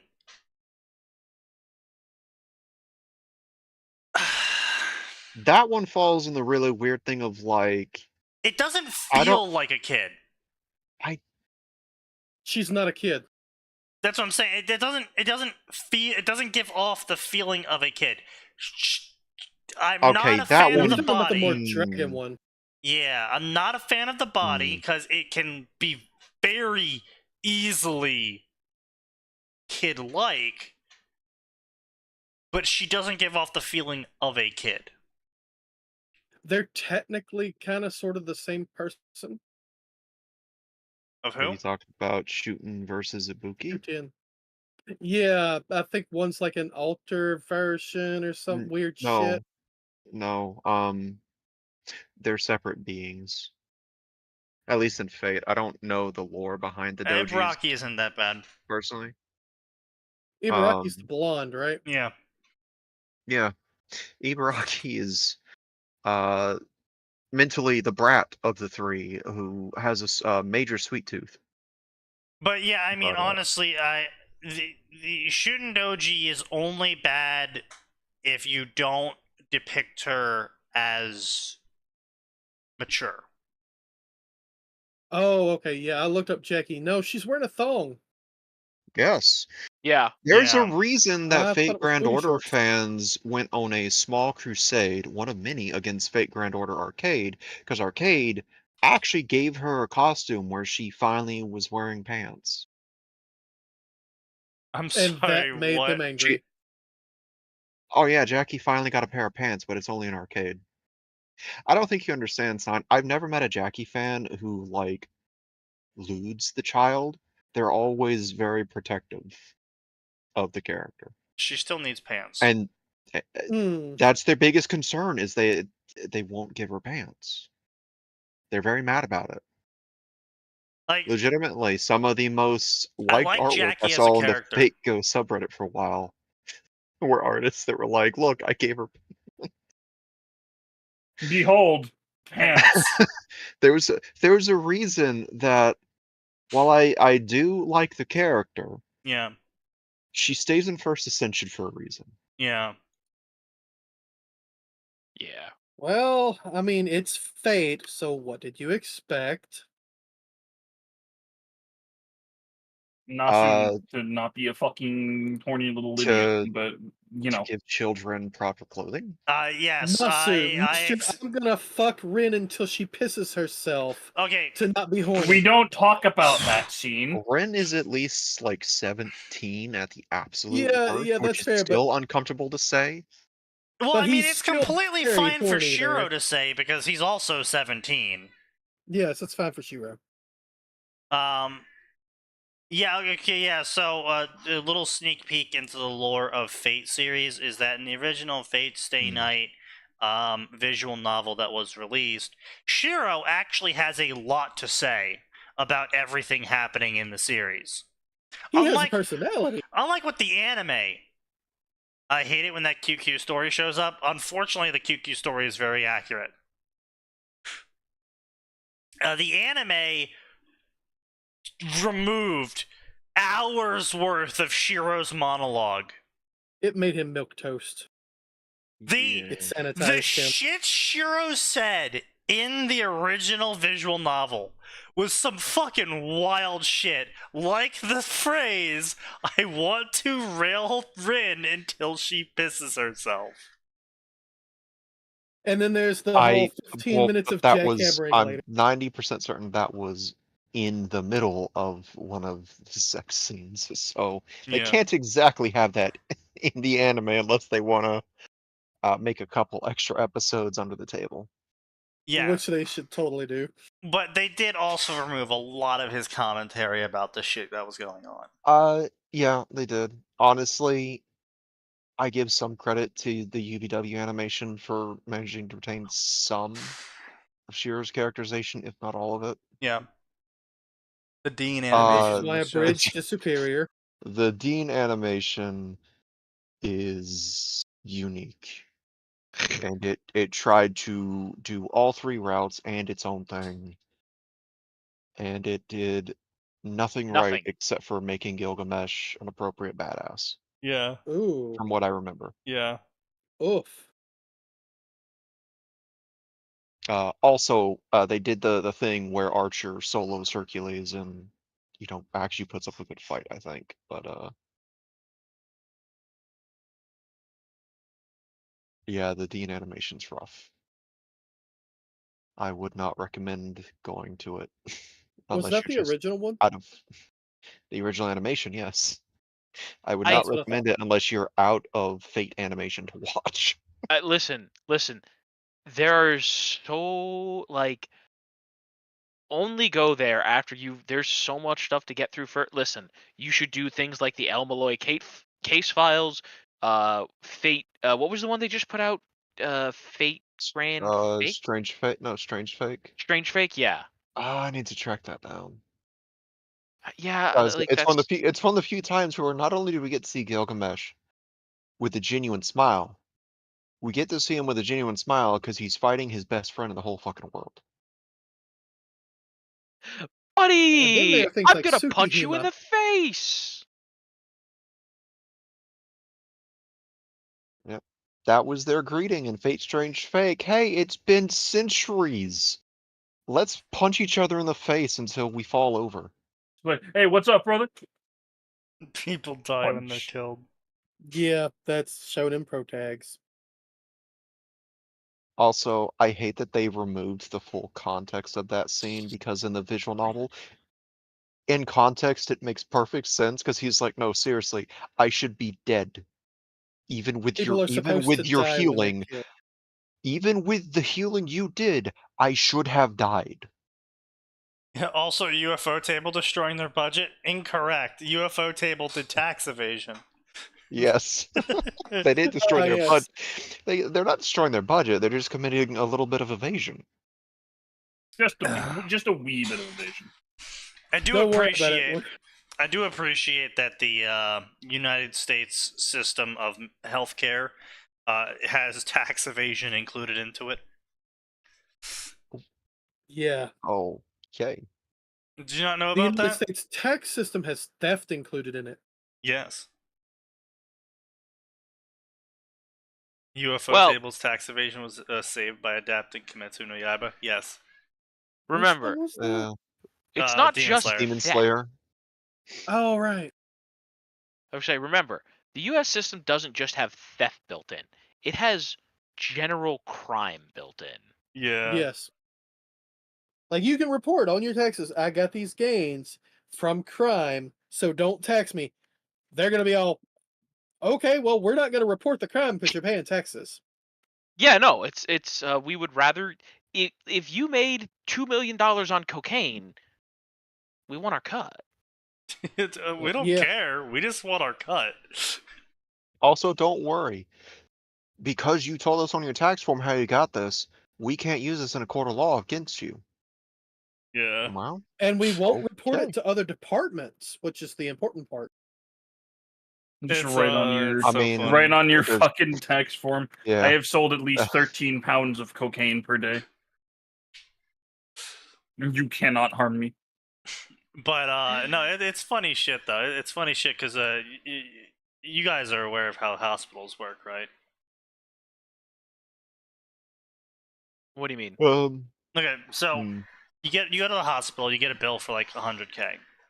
Oh your, yeah. Your insurance pays like, 18,000 of it.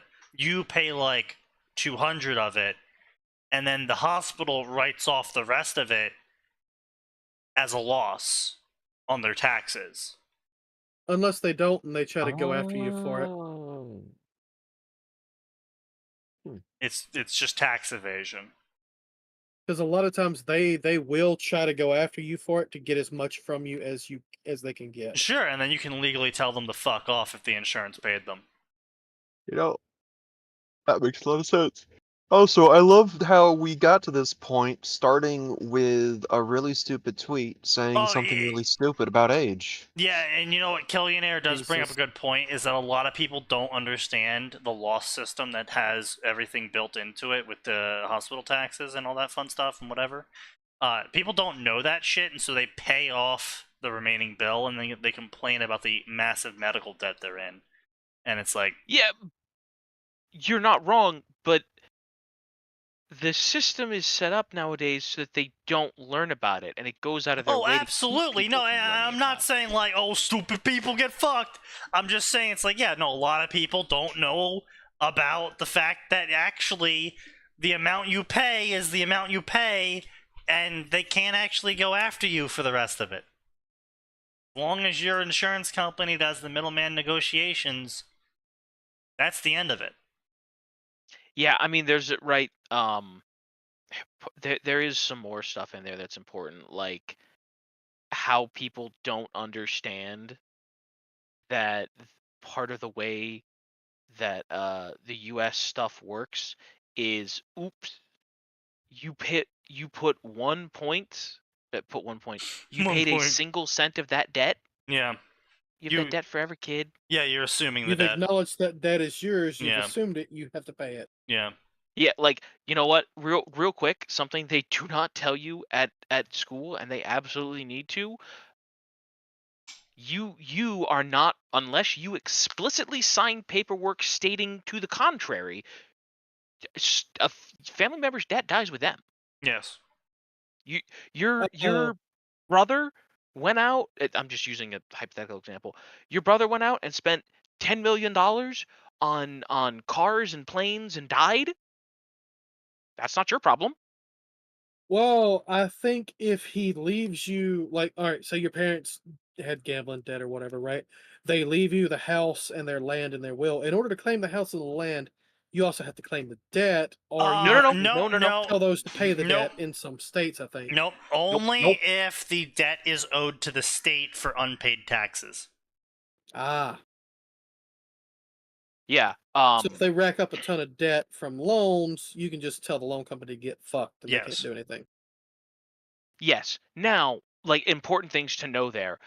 If, for instance, they rack up a ton of debt in loans, and part of that is a housing loan, right? They the house can't is give collateral. you the house. Yeah. Yeah, if they put their house up for collateral, then no, you have to pay for that. Yeah. Yes, right. But let's say that, right, your dear sweet grandma who bought her house in the 1960s. Well, grandpa bought the house, but you know what we mean. Yeah. Right. The house was bought in the 1960s, and it's now appreciated to like $4.5 million, and she dies with $2 million in medical debt. That's not your problem. Yeah. What if your brother spends $200K getting underwater basket weaving degree? Actually, fun fact, a lot of student loans don't explicitly say you need to pay them back. You can just not. But if you take the federal student loans, you have to pay those back, or they will garnish your wages until they get all their money. Oh, yeah, sure. The federal ones, yeah. But the rest of them, you can just not pay them back. No, they'll ruin your credit for years. Oh, no, my credit's ruined. Exactly. That's what I did for a lot of them. Yeah, just fucking default on them and tell them to piss off. Not financial advice, but... This is not financial advice. Please do not follow this man's advice. I'm not wrong, however. No! That is how the system works. I like, what the fuck are you gonna do with this sort of story, by the way? The Marine Demon's War Diary. Live long as, by the way, it's by Zwei, so it's gonna be garbage. Live long as possible. If you lose your life again, there will be no resurrection. This is the ordeal that being X imposed on Tanya during her second life. Huh? And that's exactly what she's gonna do without asking for help from the individual she considers an imposter despite all his schemes. Okay, no, A, she doesn't consider being X an imposter. She just considers him not a god. She considers him not a god because he came to her and said, I am a god.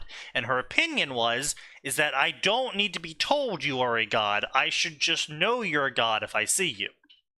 If you have to tell me you're a god, you're probably not a god. I thought I for some reason thought that when he said that she was just like, kill yourself. But that was that would be a Tanya thing to do. And also, and in rebuke of being X's statements of like, oh, but I'm super powerful, and Tanya's statement to that is, yes, you are super powerful. Your power is beyond mine, beyond any human. However, that doesn't make you a god. It just makes you more powerful than a human. Yeah. So she's not denying the fact that gods even exist, which is, again, another topic that fucking so many people get wrong. I'm like, oh, Tanya's the atheist because being X calls her an atheist. It's like, no. Tanya's called the atheist because she doesn't think that being X is actually the all-powerful god. Because being X came down to one fucking person across the multiverse and said, hey, you're not being faithful in me. You should start believing in me. And Tanya said, man, that sounds like chump talk. You ain't all-powerful, bitch. Specifically, he did it to pitch a hissy fit. Yeah. So I understand where Tanya's coming from. Yeah. Also, for some reason, Visha shows up in One Piece because of course she does. Why though? Because shipping. Also, why write a One Piece story? We've been over this hundreds of times. It's like, come on, bro. Come on. Like, that 90% of the shit Tanya can do with magic, if she even gets to keep her magic. And that's another thing that so many fucking stories have, where they're like, oh, well, Tanya doesn't have her magic anymore. I'm like, okay, so she's just being written as a generic sociopath self-insert OC now. I was gonna say, with most authors, they're just by default sociopaths, so. That's why they identify so strongly with her. I can't believe it. Oh my god, she's literally me. She's literally me. Illegal silence. Tanya always knew who to blame. At this point, the name might as well be a slur. What do you mean at this point? And might as well be. It From the very beginning, and it was. Yeah. It was a good thing she could still taste coffee. What? Tanya ends up in Aliens vs. Predator. Oh. What? That doesn't. Okay, so this goes two directions. Tanya has magic. Aliens and Predator lose. Tanya doesn't have magic. Tanya dies. That is how this story goes. No. Hang on. Tanya doesn't have magic, but she gets a hold of a gun. Tanya wins. No. Yes. Not. No. Mm-hmm.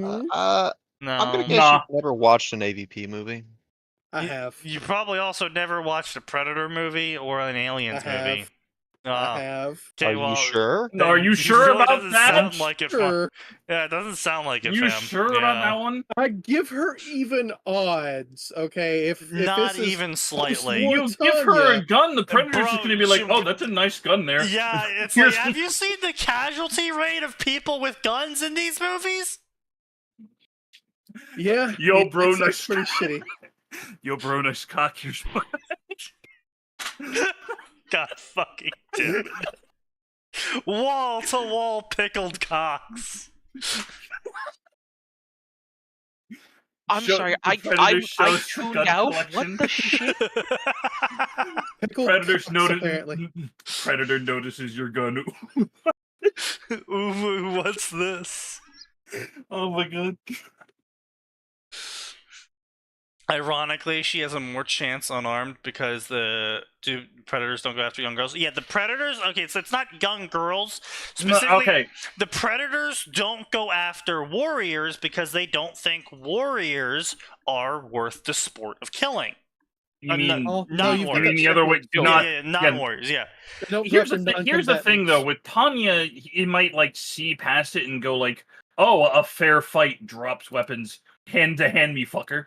Also true. Yes. Possible. Yes. Which actually, I believe. Correct me if I'm wrong.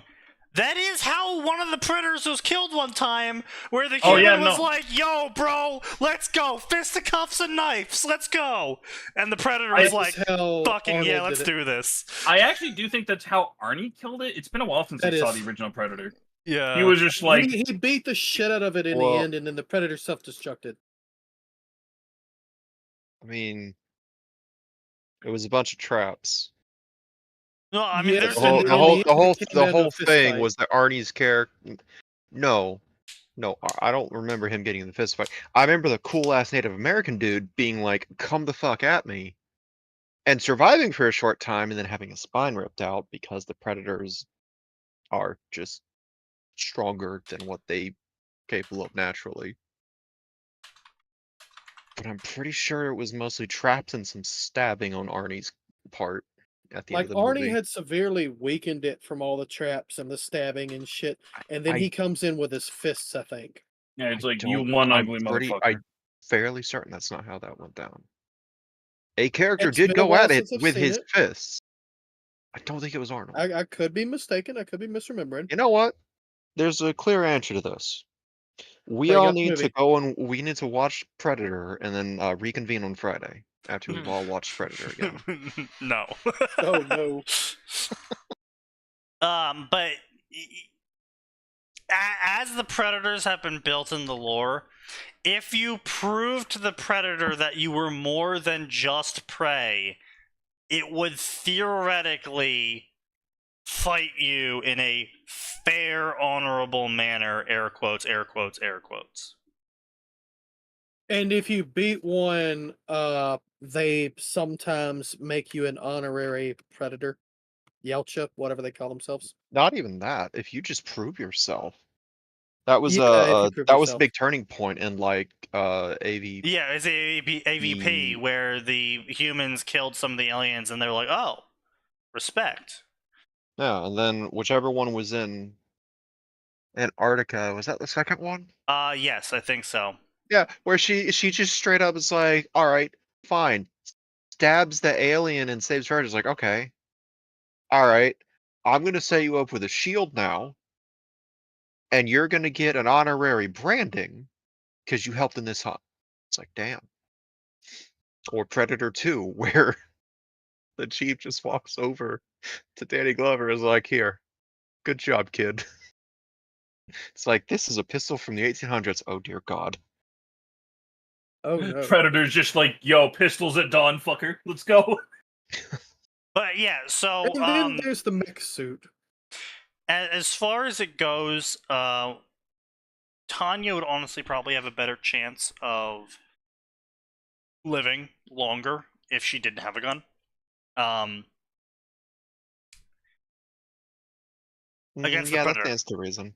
Yeah, okay, against that's the fair. alien, A she's knife, kind of maybe. fucked. Yeah, she'd absolutely need a gun against an alien. Without magic, of And course. even then, it's got to be a gun with some penetrating power. It's gotta be a big gun. Gotta be a hefty one, yeah. Yeah. So, you know, Need some oomph. so like I said, generally without magic, she's kind of fucked. With magic, she's gonna win.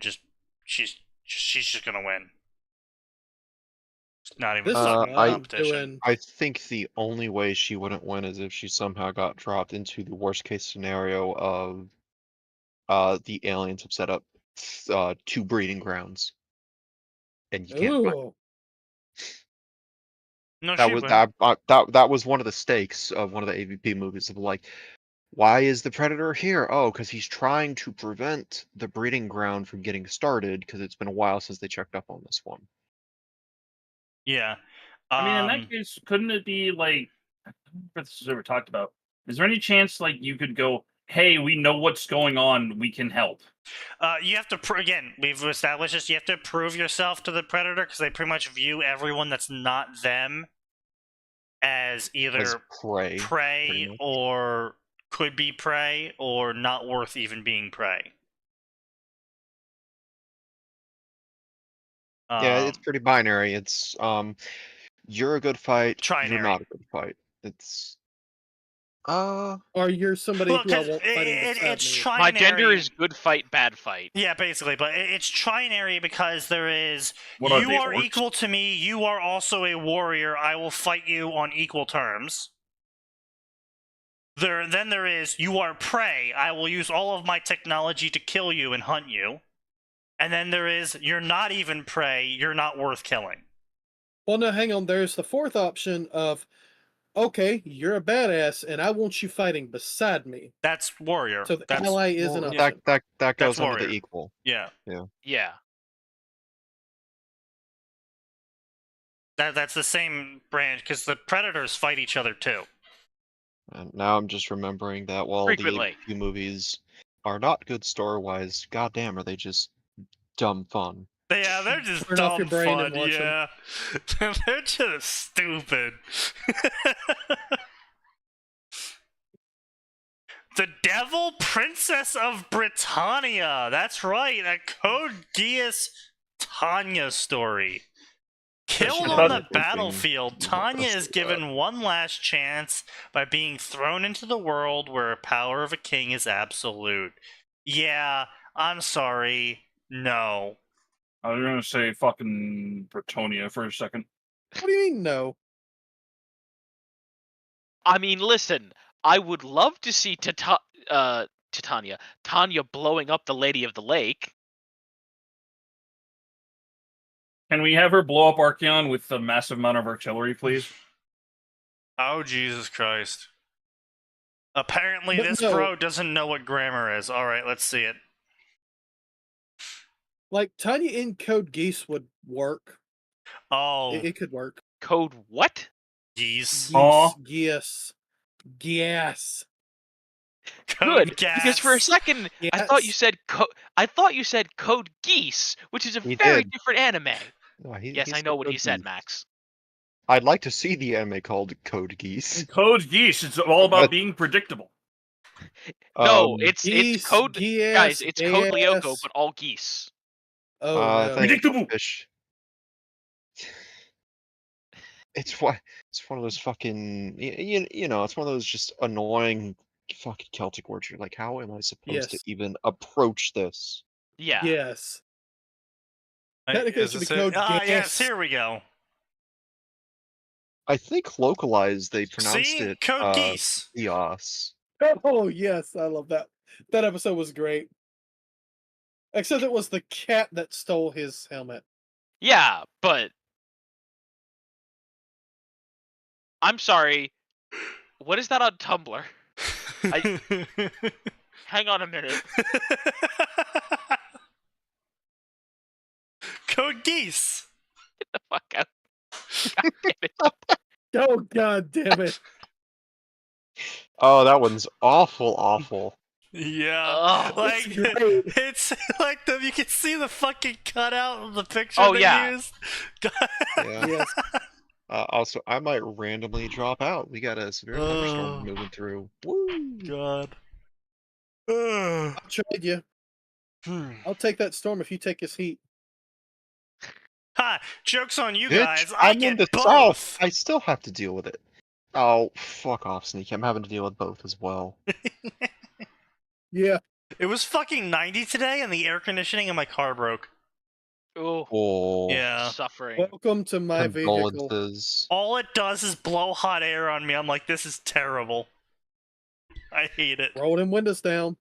Yeah, I had to, except I couldn't for one stint because the truck in front of me was like fucking that giant dust cloud of dirt. Oh, oh man, I hate that.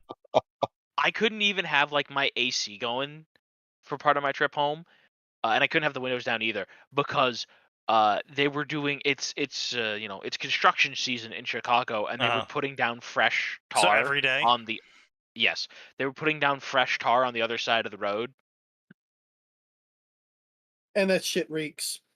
Well, yeah, like it's like I cannot put my window down. Because here's the thing, they weren't even in the paving the tar segment. They were in the putting the tar down segment. So it's like even if it doesn't reek, like that shit could legitimately get in my vehicle, and I am not dealing with that. I have cloth seats.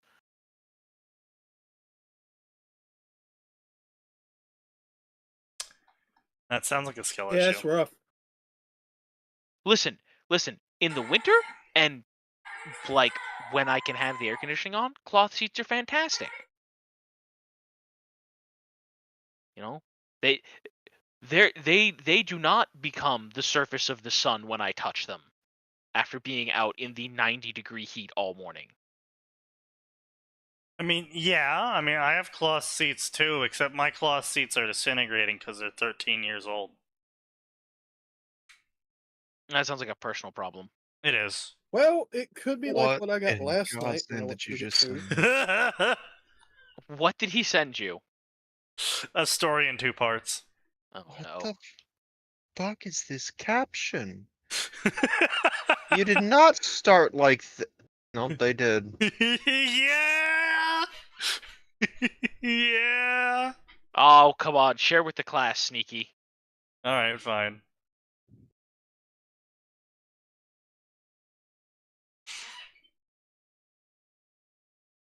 Oh no. Oh no. Yeah, so this is just absolute gibberish and barely readable. Okay, cool. Also she's already Lady Tanya. Okay, look, Sorry, right, like, Yep. look, Yep. Sounds right for this fucking city. yeah. Yeah. Oh, my fucking state sometimes. We're gonna get food at night, riding the window down, get to a certain part of town, it's just weed. All weed, everything is weed. Yes. Yeah, It reeked. that's the absolute state of living in Vermont. Yeah. Yep. Listen. You literally listen. The reason everyone is so chill in Vermont is because breathing the oxygen means you are going to get a contact high. Yeah. Like they only legalized the medical exemption, but apparently everyone just claims it's a medical exemption now. Yeah, no one bothers with that in Vermont. They just do weed. They're just like, hey man, I'm doing weed. And everyone's like, okay, cool, bro. I think the funniest thing that ever happened in Vermont before I left was the time I had to hear about how a bunch of someone couldn't come into school one day or something like that because they spent all night shooting illegal Mexicans who were trying to break onto their weed farm and steal weed. I beg the fuck your pardon. It was like a weed farm of like 300 something plants too. Is that a lot? 300 plants? It's a lot. That's a lot. It is in fact a lot. That is an exceptionally high amount of weed, brother. Well, I mean, is this a medical grow place or No. somebody's personal? No, this is just some dude's lawn. Ah. Yeah. Some dude was like, "Yo, lol them out." It was a farm co-op, except what they farmed was weed. Yeah, and more power to them, I guess. I Yeah. don't fucking know. so that was Because pretty there crazy. are worse things to farm. Are there though? Are there really? You could grow cotton. Theoretically. What was that, Sneaky? You heard me. Yellow Diamond's favorite citrine, A certain salaryman. Honestly, I don't really think if salaryman's in his third life, you can really even call him a salaryman anymore. I mean, he's getting a salary in I mean, well, no, lives, it's like I guess. he gave up the salaryman persona like halfway into the light novel. Yeah. Yep. Like he's actually become her. He is Like her. he still tries to cling to He is being good. the salaryman sometimes, but you can tell it's constantly slipping further and further into Tanya mode. Unfortunately for him, Tanya, there is no upward mobility in a caste system within the Diamond Empire. That sounds like bitch talk. Oh wow! Skill issue. Tanya gets incarnated into the Nazi fascist gem interstellar empire of Steven Universe. What could ever the author have Tanya do in such a story?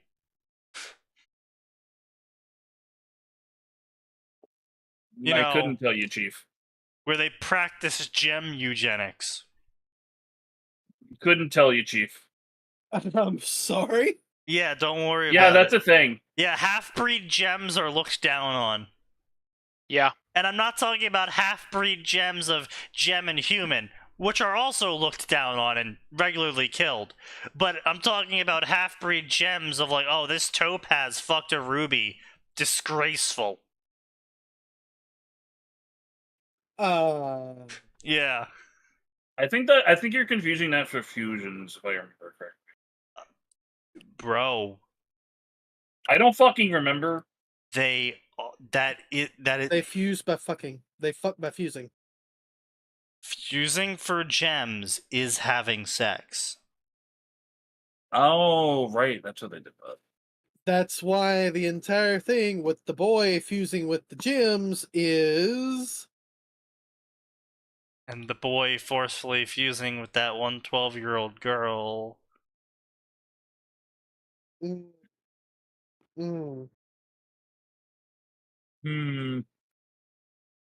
then he used her borrowed, aged-up body that he forcefully took control of to go hit on a bunch of guys and get free stuff out of them. No, there's no problems here. Yeah. Absolutely no problems here, right? Anyway, so Tanya's ghastly career choice. God, dude, these titles suck. After dying in her second life, Tanya is reborn into a seemingly ordinary world. But then she finds out there is a group that researches the supernatural, and she decides to deal with being X to end her memories of previous lives. Someone... Okay, so it's the original Ghostbusters. How'd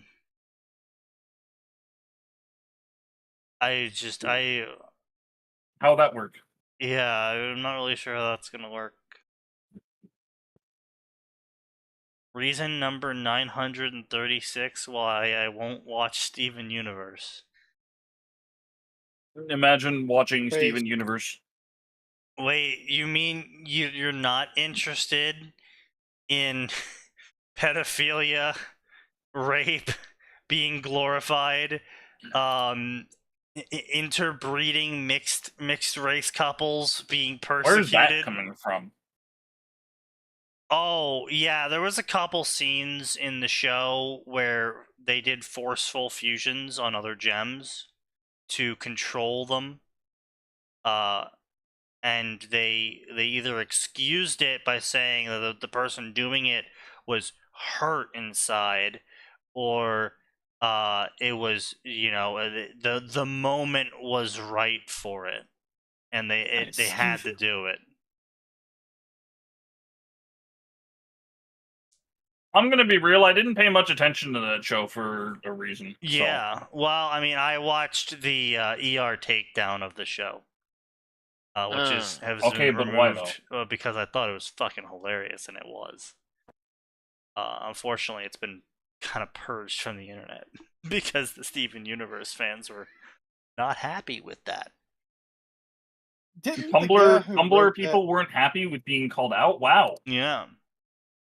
Didn't the guy who wrote Steven Universe get Pearl. arrested for being a? The woman. No. You're thinking of Mighty Magic Sword or something. Yeah, Oh, you're okay. thinking Mighty Magic Sword, yeah. The fuck is that?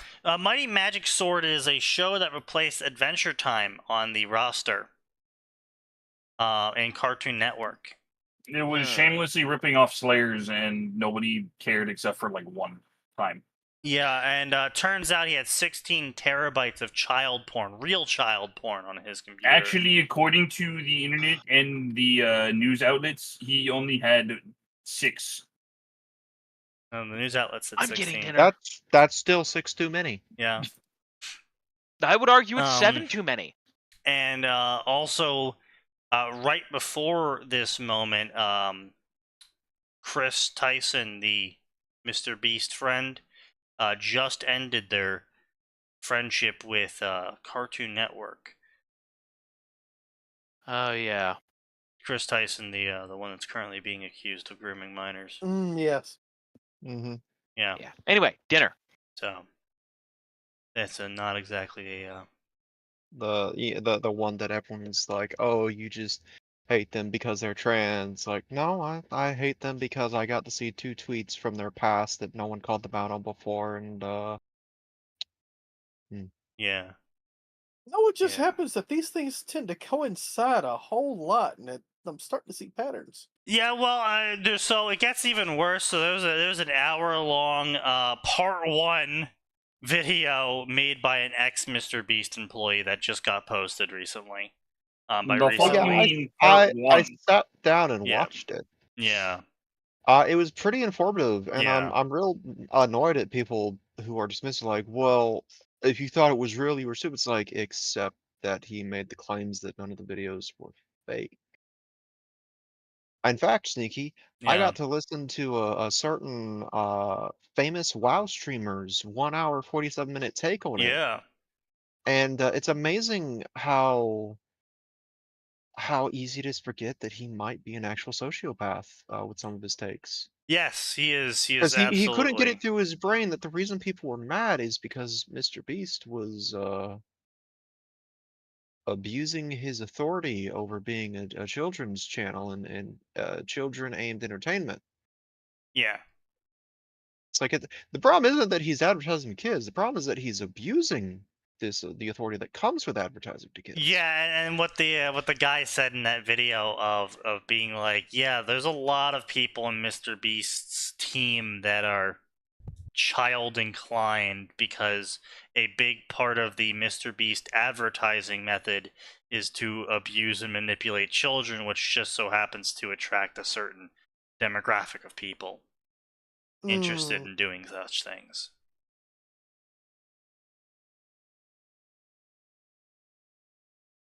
Yeah. Phoenix, how dare you link that disingenuous, uninformative piece of shit advertising?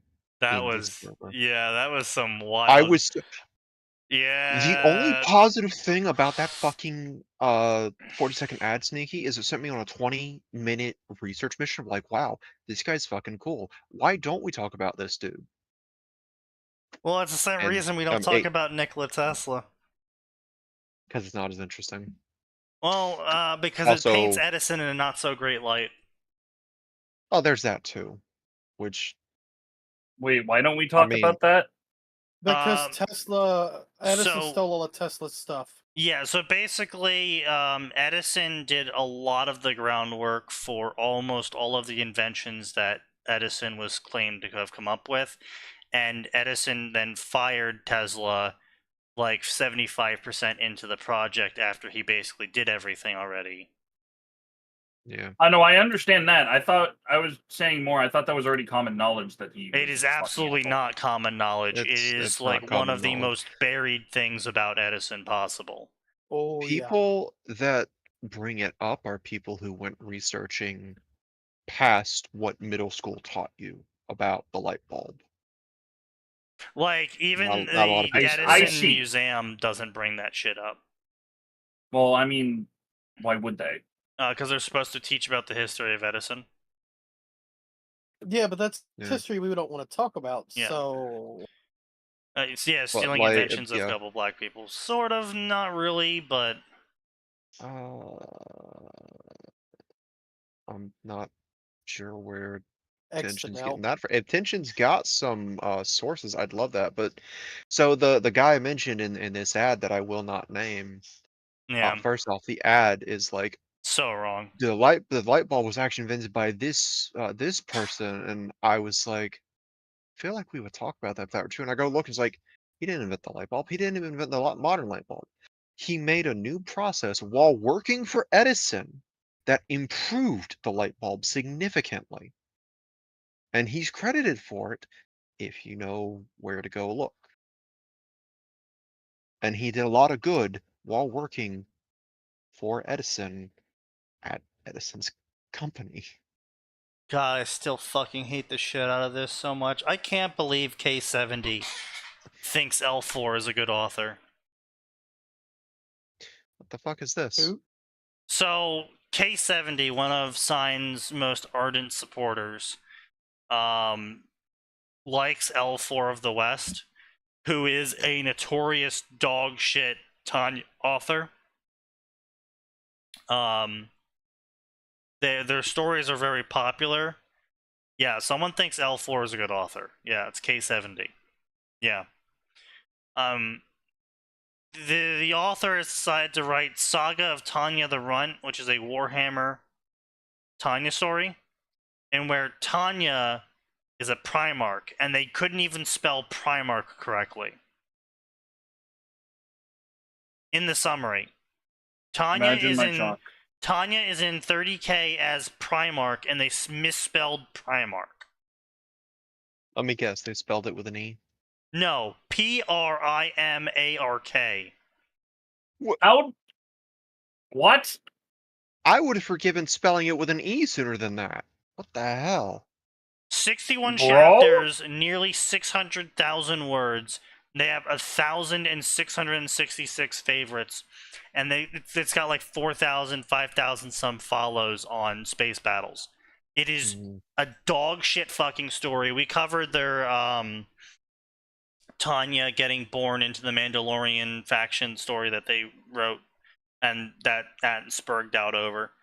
Every single time I see this story come up, it just fucking infuriates me that people even enjoy this, because it's such a dog shit story with such a dog shit idea, and the author literally defends it in the summary of, it's just fan fiction, bro. We're just having fun here. Anything can happen. No. Well, I've decided That's I'm not having impossible. fun. So what is that, like their author image then that you liked? No, that's their special image they use for that story. Because I'm gonna be honest, that's I looked at Tanya. it and I'm like, ooh, armored character, and then I look closer and I'm like, there's something wrong about this design and I can't nail it down, but this Yeah, design that's isn't boob plate good. armor Tanya in a supposed power armor for the Space Marines, but hypersexualized. It's not even that. It's like the armor just doesn't look good. It looks Period. fucking awful. Like, It's the what? lines. Like, why are the legs plated in such an odd looking pattern? I mean, my question Just is, fuck you, that's why is her fucking boob plate like size watermelon? I don't have a problem with boob plate. It's a little big, yeah. Primark. I don't know what you want, man. She's in Something- power armor. Her boob shouldn't even be showing up. Look, we gotta have sex appeal for As- females to remind you they're female. Something moral support. I don't fucking know. Moral support. Yeah.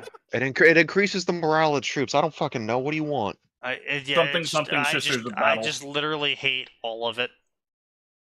Bro,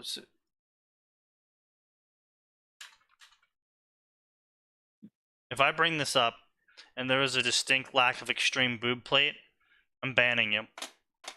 What are you talking about? Okay.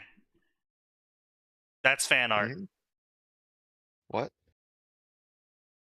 Okay, there's a minor acceptable boob plate, one that does not go in between the boobs. That is a fine boob plate. The fucking boob plate that goes in between the boobs, everyone that does that gets shot. Why have I come back to boob plate? He's judging the Sisters of Battle designs at the moment. Yes. Oh, damn, what's that one? That one's not bad. Yeah, Sisters of Battle are. You Yeah, will say nothing. You will say nothing in disparaging about them. No, their I armor- will hate sometimes their armor I needs hate their work. fucking power armor. I hate this fucking power armor design of we're gonna put the boob plate on. No, their boobs aren't that big, but we're just gonna put them there to remind you that they're female. Yeah. Also, we're Yeah, gonna create gotta have- we're gonna create a glaring weak point. Also, they can't turn their fucking body now because that icon is now stuck in between their giant boob mounds. Yeah, that's just a shitty fan design. Like, I know, but it's still the point. It was because like this is a real design.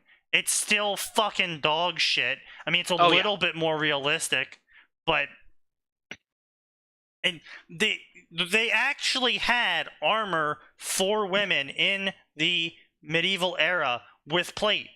You know what they did? They bulged out the chest a little bit. It was a fucking little tiny bulge. Because what you would do is you would just fucking wear the plate normally. And Also, Impossible most women would challenge. find their stuff. like putting the fucking divot in adds a weak point to the armor that redirects blades that would have skirted off the armor into your chest. You are redirecting the blade into you. Yeah, it yeah, I catches mean, legs. a big part of the problem is the like. It sounds dumb, but right, a big part of the problem is who's doing the fucking art, right? Because like some of them, this is perfectly fine. It's not going to get in the way. Like, it's not going to get in their way any more than any other any other set of armor is going to get in your way. Realistically, nothing is going to get redirected by those plates like that because sign. because you have a right. The icon's actually helpful there. Is it dumb and stupid and ostentatious and extra? Of course, but all Space But it looks Marines cool. are. I mean, Space Marines are extra in the fact that their fucking father I issues are more just extra about it. generally don't enjoy the boob plate aesthetic on what is supposed to be ostensibly power armor, because it's either power armor and therefore bulky to some degree, or it's not power armor and purely aesthetics. If it's purely aesthetics, again, it's 40k. If they just want to have a fucking cheerleader squad, it's 40k. All right, fine. But don't tell me that cheerleader armor is fucking power armor. Okay, so the short answer is, do you know about the guy who made the Sisters of Battle? Is he horny? Probably. Horny and massive delusions of grandeur. Okay, so there's a guy. So at one point, the Ministorum rebelled against the Imperium, and there was a guy whose name was Goj Vandire. Mr. Goj Vandire was a bad man. He convinced a bunch of Sisters of Battle that he was sent by the Emperor, and that he had the Emperor's blessing to overthrow all the High Lords of Terra, because this was like relatively freshly after the heresy. It was Right. No, this was after the War of the Beast. Yeah, which is still relatively after the heresy, man. It's like 5,000 years. That is not. Whatever. Move on. What? I'm No, hang on a minute. You know what? You're right. I'm sorry. He was in the. Yes, you are correct. It was in the 36th millennium. Anyway, the TLDR is that the ecclesiarchy was super duper corrupt, like even more than usual. He was actually the head of the administratum. He then got himself elected the ecclesiarch. Yeah, it was a problem. Anyway, he convinced a bunch of women women monks that he was sent by the emperor and a lot of other people because he had a refractor field. So he would be like, the emperor protects me. People would shoot him and he wouldn't die. And Goj Van Dyer was basically going to take over the entirety of the Imperium.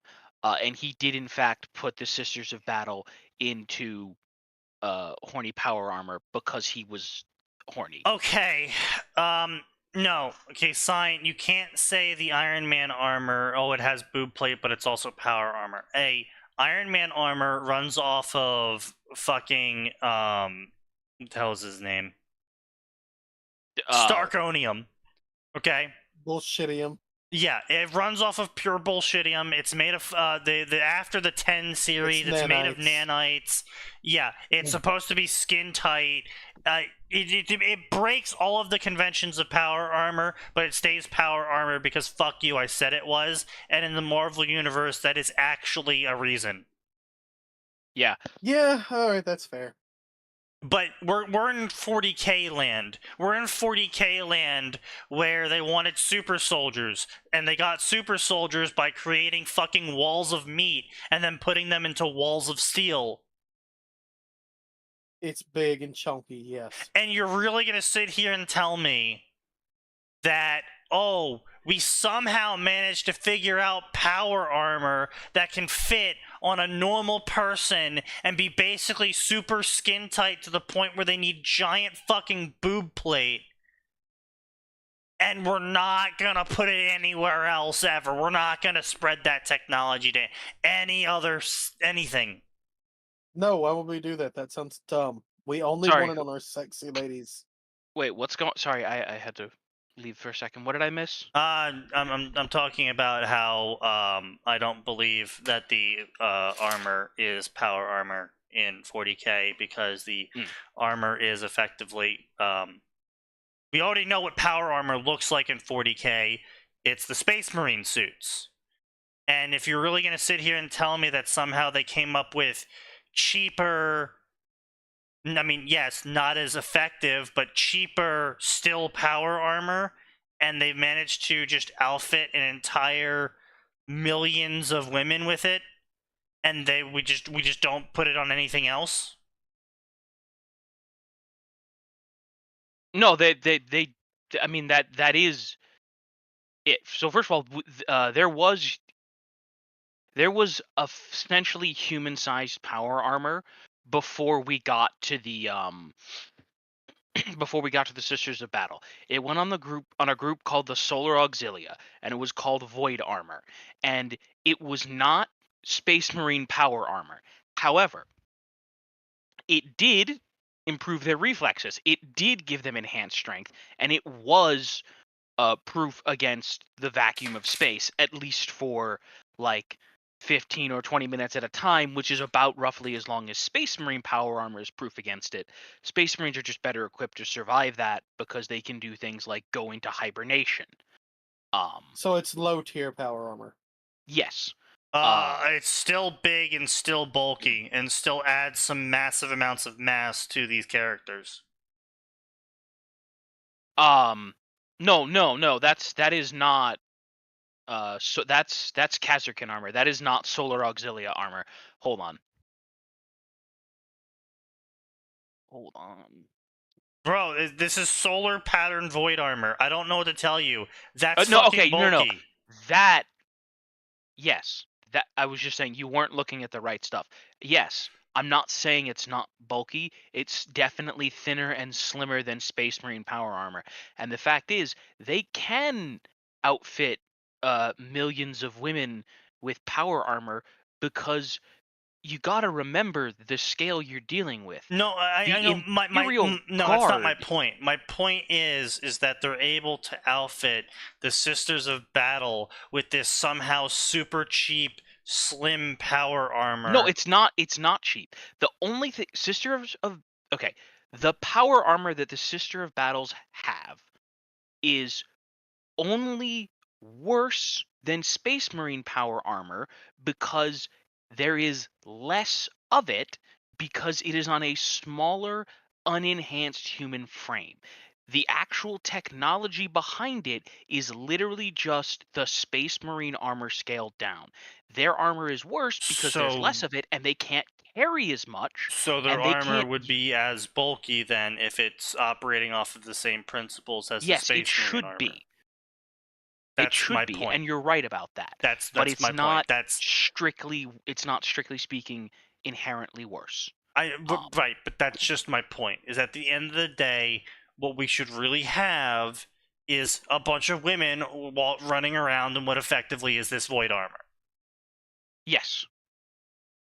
And there is no room for boob plate on this. This is big enough, thick enough, and bulky enough that unless she's running around with size double G's, they're not gonna need to put boob plates to set the boobs in.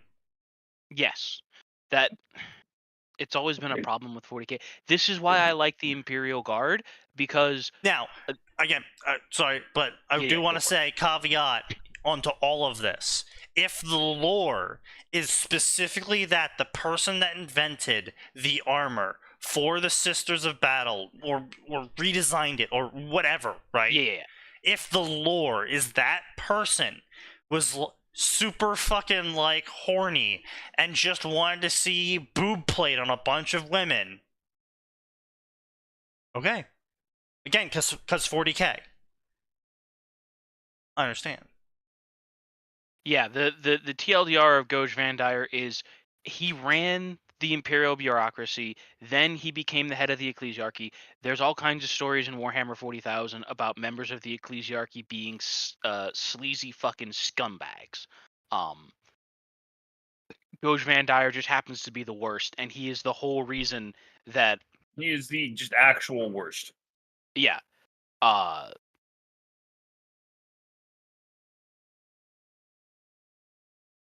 Yeah. The sect, he found the sect, blah, blah, blah. The Daughters of the Emperor, which dedicated itself to mastering ancient martial skills.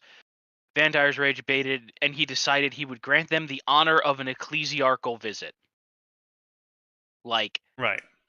Danger Will Robinson, Will Robinson. Yes, okay, then I can accept the boob plate if it's the lore is specifically the guy who came up with the armor for the women specifically put boob plate on the armor because he was a horny sleazebag.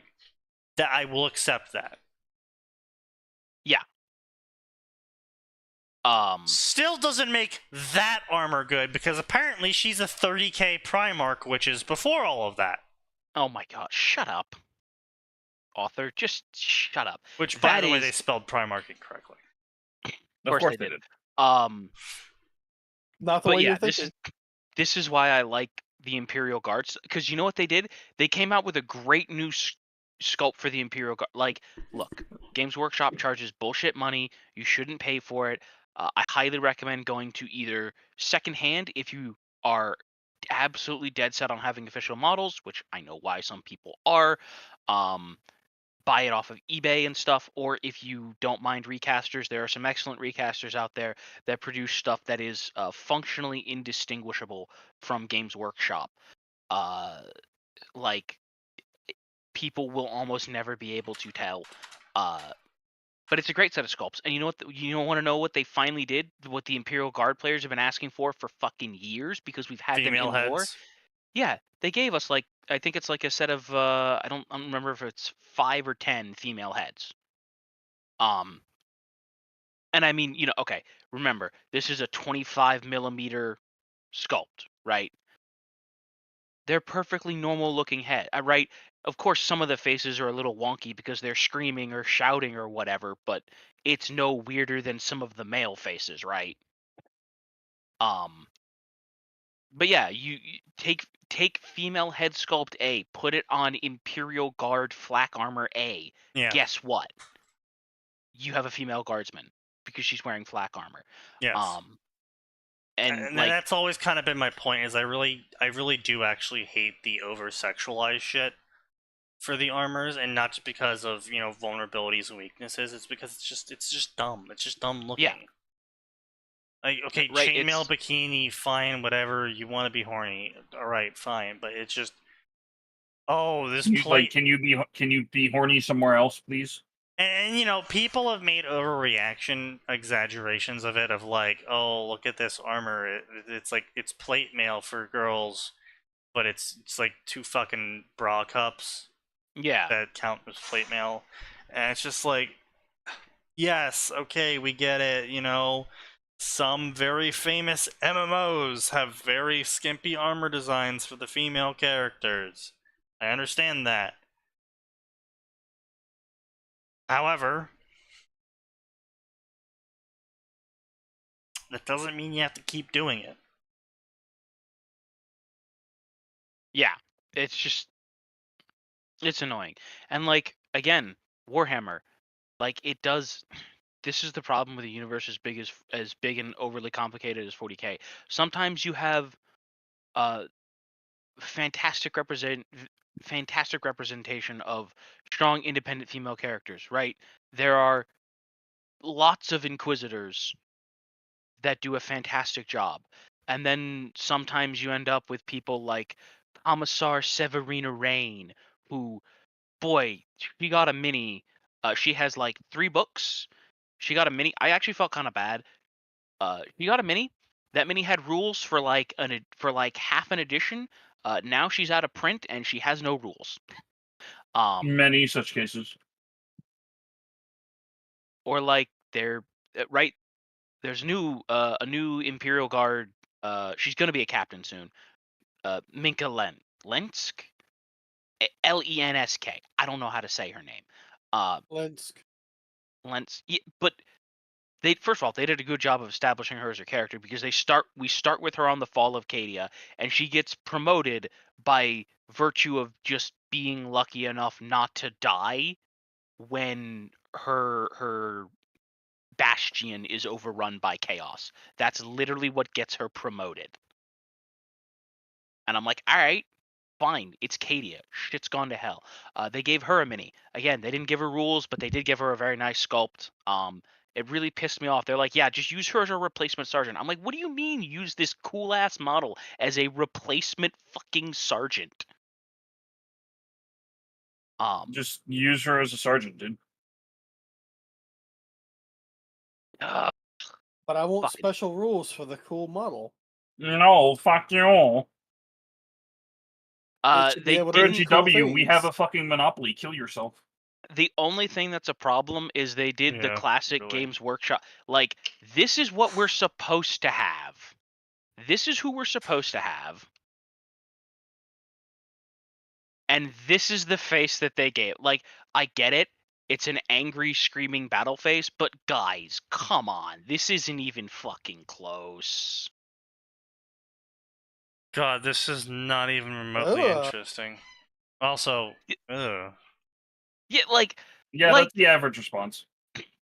Everybody who saw it was like... face sculpts are kind of rough. And like, that's the thing, right? Like, it's not like, oh no, go woke, go broke, ugly. Like, honestly, all of the art of her has remained excellent. It's just the ugly, shouty face. Like, guys. Damn, that's a square-ass chin. Yeah, it's a very square jaw, when the model, like, right, like the art we have of the individual is not that. Yeah. Yeah. I mean, so we're gonna fucking cut it here, but I just have to read this out loud. Battle for Peace, a Pokemon Tanya story. Oh no. The war is over and Tanya won it. Then Being X blows up her second life and makes a mistake doing so because Arceus intervenes. Tanya is no longer under Being X's thumb for now. He'll be back and with an unknown deadline who has time to mess about with a bunch of magical animals. That's right, featuring Arceus, Tanya, and an OC adventuring together. A humor drama story. A humor Is what this now? like Tanya as a Pokemon? No, this is Tanya as a trainer. Well, at least there's that. Yeah. Is she gonna train Gardevoir to look like what's her face? Fisha. Visha. God. I could see that. She'll just You start know, calling her Gardevoir I Visha. almost combined Visha with the back half of Gardevoir, and I was like, wait a minute. That's gonna make a particular statement, and I don't want people Googling that or thinking that I want that. Visha Vor? What? No, Geisha. Ah! Anyway, Yes. so we will close it out here, ladies and gentlemen. We've talked about everything but fanfic tonight, but honestly, you all saw the summaries. I think that's for the better. You should all be thankful. Yeah. Yeah. We all knew what would happen if I opened any of those stories. Many such cases. Many such cases. But we'll see you on Friday because there is always more.